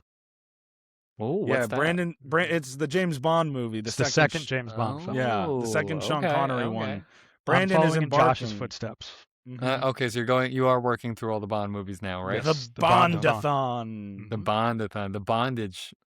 Hey. That's what you guys have now. You guys have Oh a nice shit. bondage Oh, together. we do have a nice bondage. Oh, we do. Oh, we do. Oh But yeah. how was it? It was really good. Okay. I won't say anything specific just in case you guys watch it, but Josh, the train fight, highlight of the movie. It Yeah. was very enjoyable, especially for what I was expecting. Did you notice, Brandon? Because I know you saw my Letterboxd review. Did you notice the same thing in the credits? No, I didn't. Let me If double you get a check it. chance, go back and look at the credits of that movie. It's so funny. I don't want to Oh, spoil. no, I did go back and check. Yeah, it's so yeah, funny. I appreciated that. And the next one you're watching is Goldfinger, which is in my top 5 Yep. favorite James Bond movies. Goldfinger. Yep. I'm probably gonna do that this weekend. Yeah, that's Damn, a good I Ben. one. love gold. We should I Goldfinger love and bondage sometime. All Bet? right, Matt. What about you, man? So what I want to see is well, obviously there's so much coming out. July is a fantastic month for movies this July. Obviously the Odyssey. I'm super amped to see that. I saw an interview just this morning that showed somebody really hyping up that like Anne Hathaway and Tom Holland had Tom Holland, yeah, is that right? What's his name? Yeah, okay. I don't know why I tripped up on that. But that it's one of their best performances. So I'm really excited for that. And to go back to Sony, I am super excited for the new Spider-Man movie coming out. I will not be boycotting that. I will be seated, no matter even if I have to break in. Sheep. I am a No, I'll be Spider-Man sheep. seated for I I am a mean, Spider-Man I'm gonna sheep. be there too. I'm just saying. You were there too. You were there too. So I'm excited to see those. And something that I saw recently that I am super excited. I've been rewatching something. I've been put my younger sister onto Ted Lasso, and I'm rewatching that show. in anticipation of the new season coming out this August. And it is one of my all-time favorite shows. It is. Today I was teaching, and I had this huge like moment where I was like, oh my God, I kind of sound like Ted Lasso. Well, I'm kind of trying to get everybody up. I try to mimic a lot of that show because of just how positive it is. And I really mess with it. So I've been happy rewatching it. It's a great show. I am a little concerned. I think it had a good place to end. Yep. I am afraid of them ruining that perfect ending for that show. Yeah. But I love Ted Lasso. It is one of the most positive shows, feel good shows you'll ever watch. So While I it'll was be rewatching, nice. I finished season 1. I got halfway through season 2, and there were so many little things that I forgot about it that I'm like, damn, okay, these writers were cooking in that room. Yeah. So I've been singing about Roy Kent ever since I started watching it again. So yeah, it'll be good. I'm hoping that season 4. I am optimistic. All right, Ben, shock the world. Well, do you guys want to guess what I'm gonna say? No. Just say it. Let me see. I think everyone you're at gonna home say... can guess what you're gonna Yeah. say. Yeah. Well, the Fairly Odd Parents. Yeah. No, The live action ones. Ben's like, I actually just watched Lawrence with Arabia. So for my C, I had mentioned earlier that I really want to see the new One Piece heroines, because I don't know anything about it other than it's about the female characters in the story. And Oda does a really, really good job. Now, Toei, the animation studio, does a horrible job respecting these fucking characters, because they're super horny. But Oda, the author, writes these characters very, very well, and I want to see respect put on their name. So I'm really excited to watch that. I'm going to watch that tonight.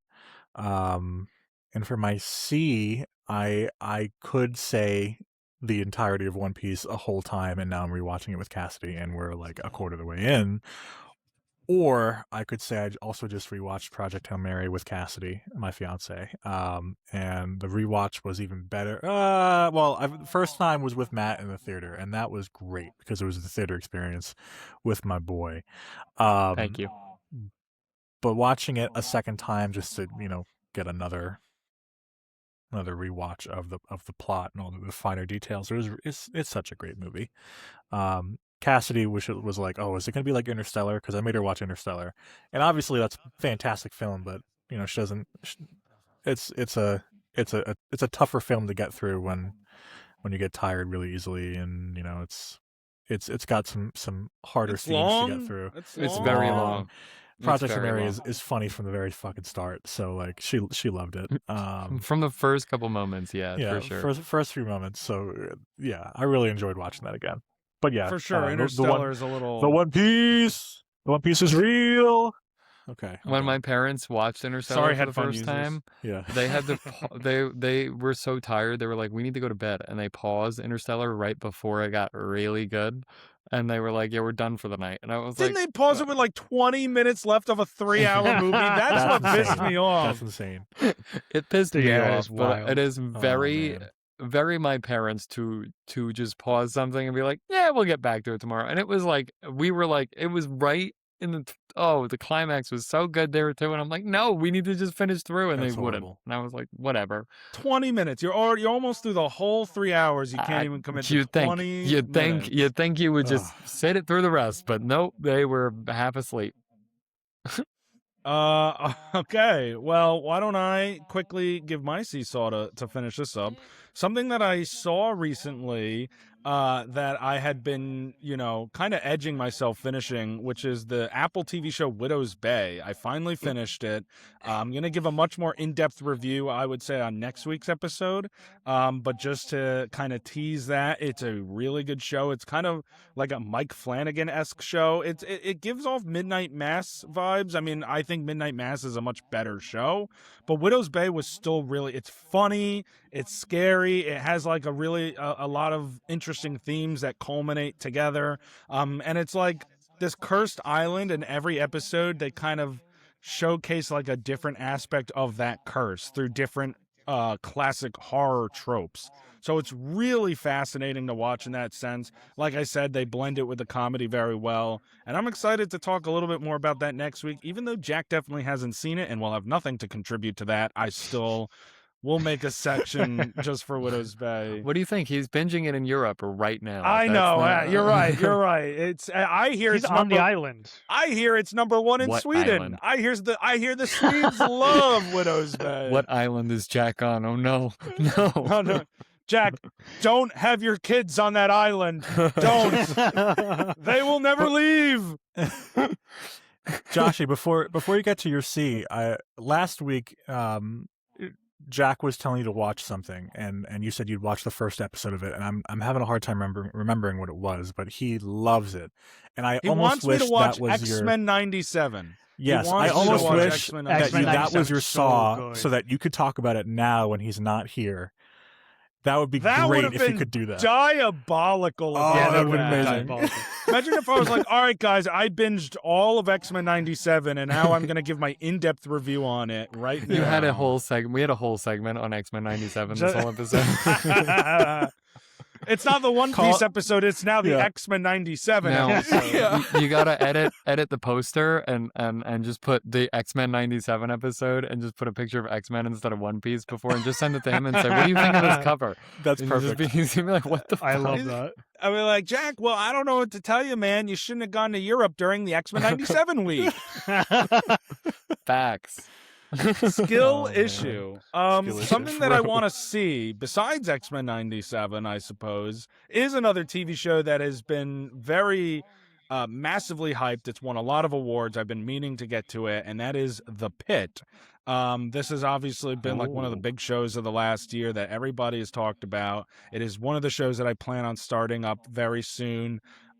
Just because, and I'm not a huge into like medical stuff like that. You know what I mean? I don't like going to hospitals because I feel very like, yeah, but I don't know. I mean, apparently Noah Wyle is fantastic. Again, it's won so many awards. So yeah, The Pit is definitely on my radar. Whenever there's like, I'm almost the anti-Brandon in that sense. If there's a lot of hype, I want to see what the hype is about. You know what I mean? So, I am interested in that. My own hype. And you know what? I respect it. I do. And just to make Ben cream here at the end, I do want to start One Piece. But Oh my only God. with you, I'm Ben. I creaming. want to start it with you. I want to start it with I'm you. creaming. So, It's happening. yeah. I can't Oh wait. my God, it's happening. It's like The Office. So, all right. Well, that's it, folks. That's all we have for you. That was a pretty quick episode. It totally was not one of our longest. I just want to thank Ben, Brandon, and Matt. I want to thank you guys, man, for joining and for filling in for Jack. You know, I wasn't going to do an episode this week, and then I saw an opportunity for us to have some real fun here, and it was an absolute blast to have you guys. I am very excited to have you on again. Thank you for joining. Seriously. Yeah, thank you for having us. It was a great time. Yeah. It was a good wonderful, time. man. I can't wait for next summer when Jack goes on vacation again, and you will be you'll be caught up to One Piece at that point, and we can have the actual One Piece episode. We So- will dive into all things One Piece, one-on-one, Ben. You and I, we're just going to have Can't our wait. own very intimate discussion on that. Our own hey, game session. our own. It's the Goon Piece. It's going to be Yeah. called the One Piece Office Dynasty. Yeah. Hey, listen, if you like what we gave out to you The guys today, OPOD. please be sure to follow us on all our social medias at Box Office Dynasty. We're on TikTok, we are on Instagram, we're on Spotify, YouTube, Apple Podcasts, anywhere you get your stuff, we are there. So please share with your friends and fellow film lovers, and Ben's mom, apparently, you know, and not Matt's Yeah. cousin Eric, because apparently he doesn't listen to this podcast. But everybody I else, will share please it with him now. And please comment Bible study numbers. In 2 episodes, Jack and I will be reviewing The Apartment, directed by Billy Wilder. And that's all I got. Someone take us home. And that's all, folks.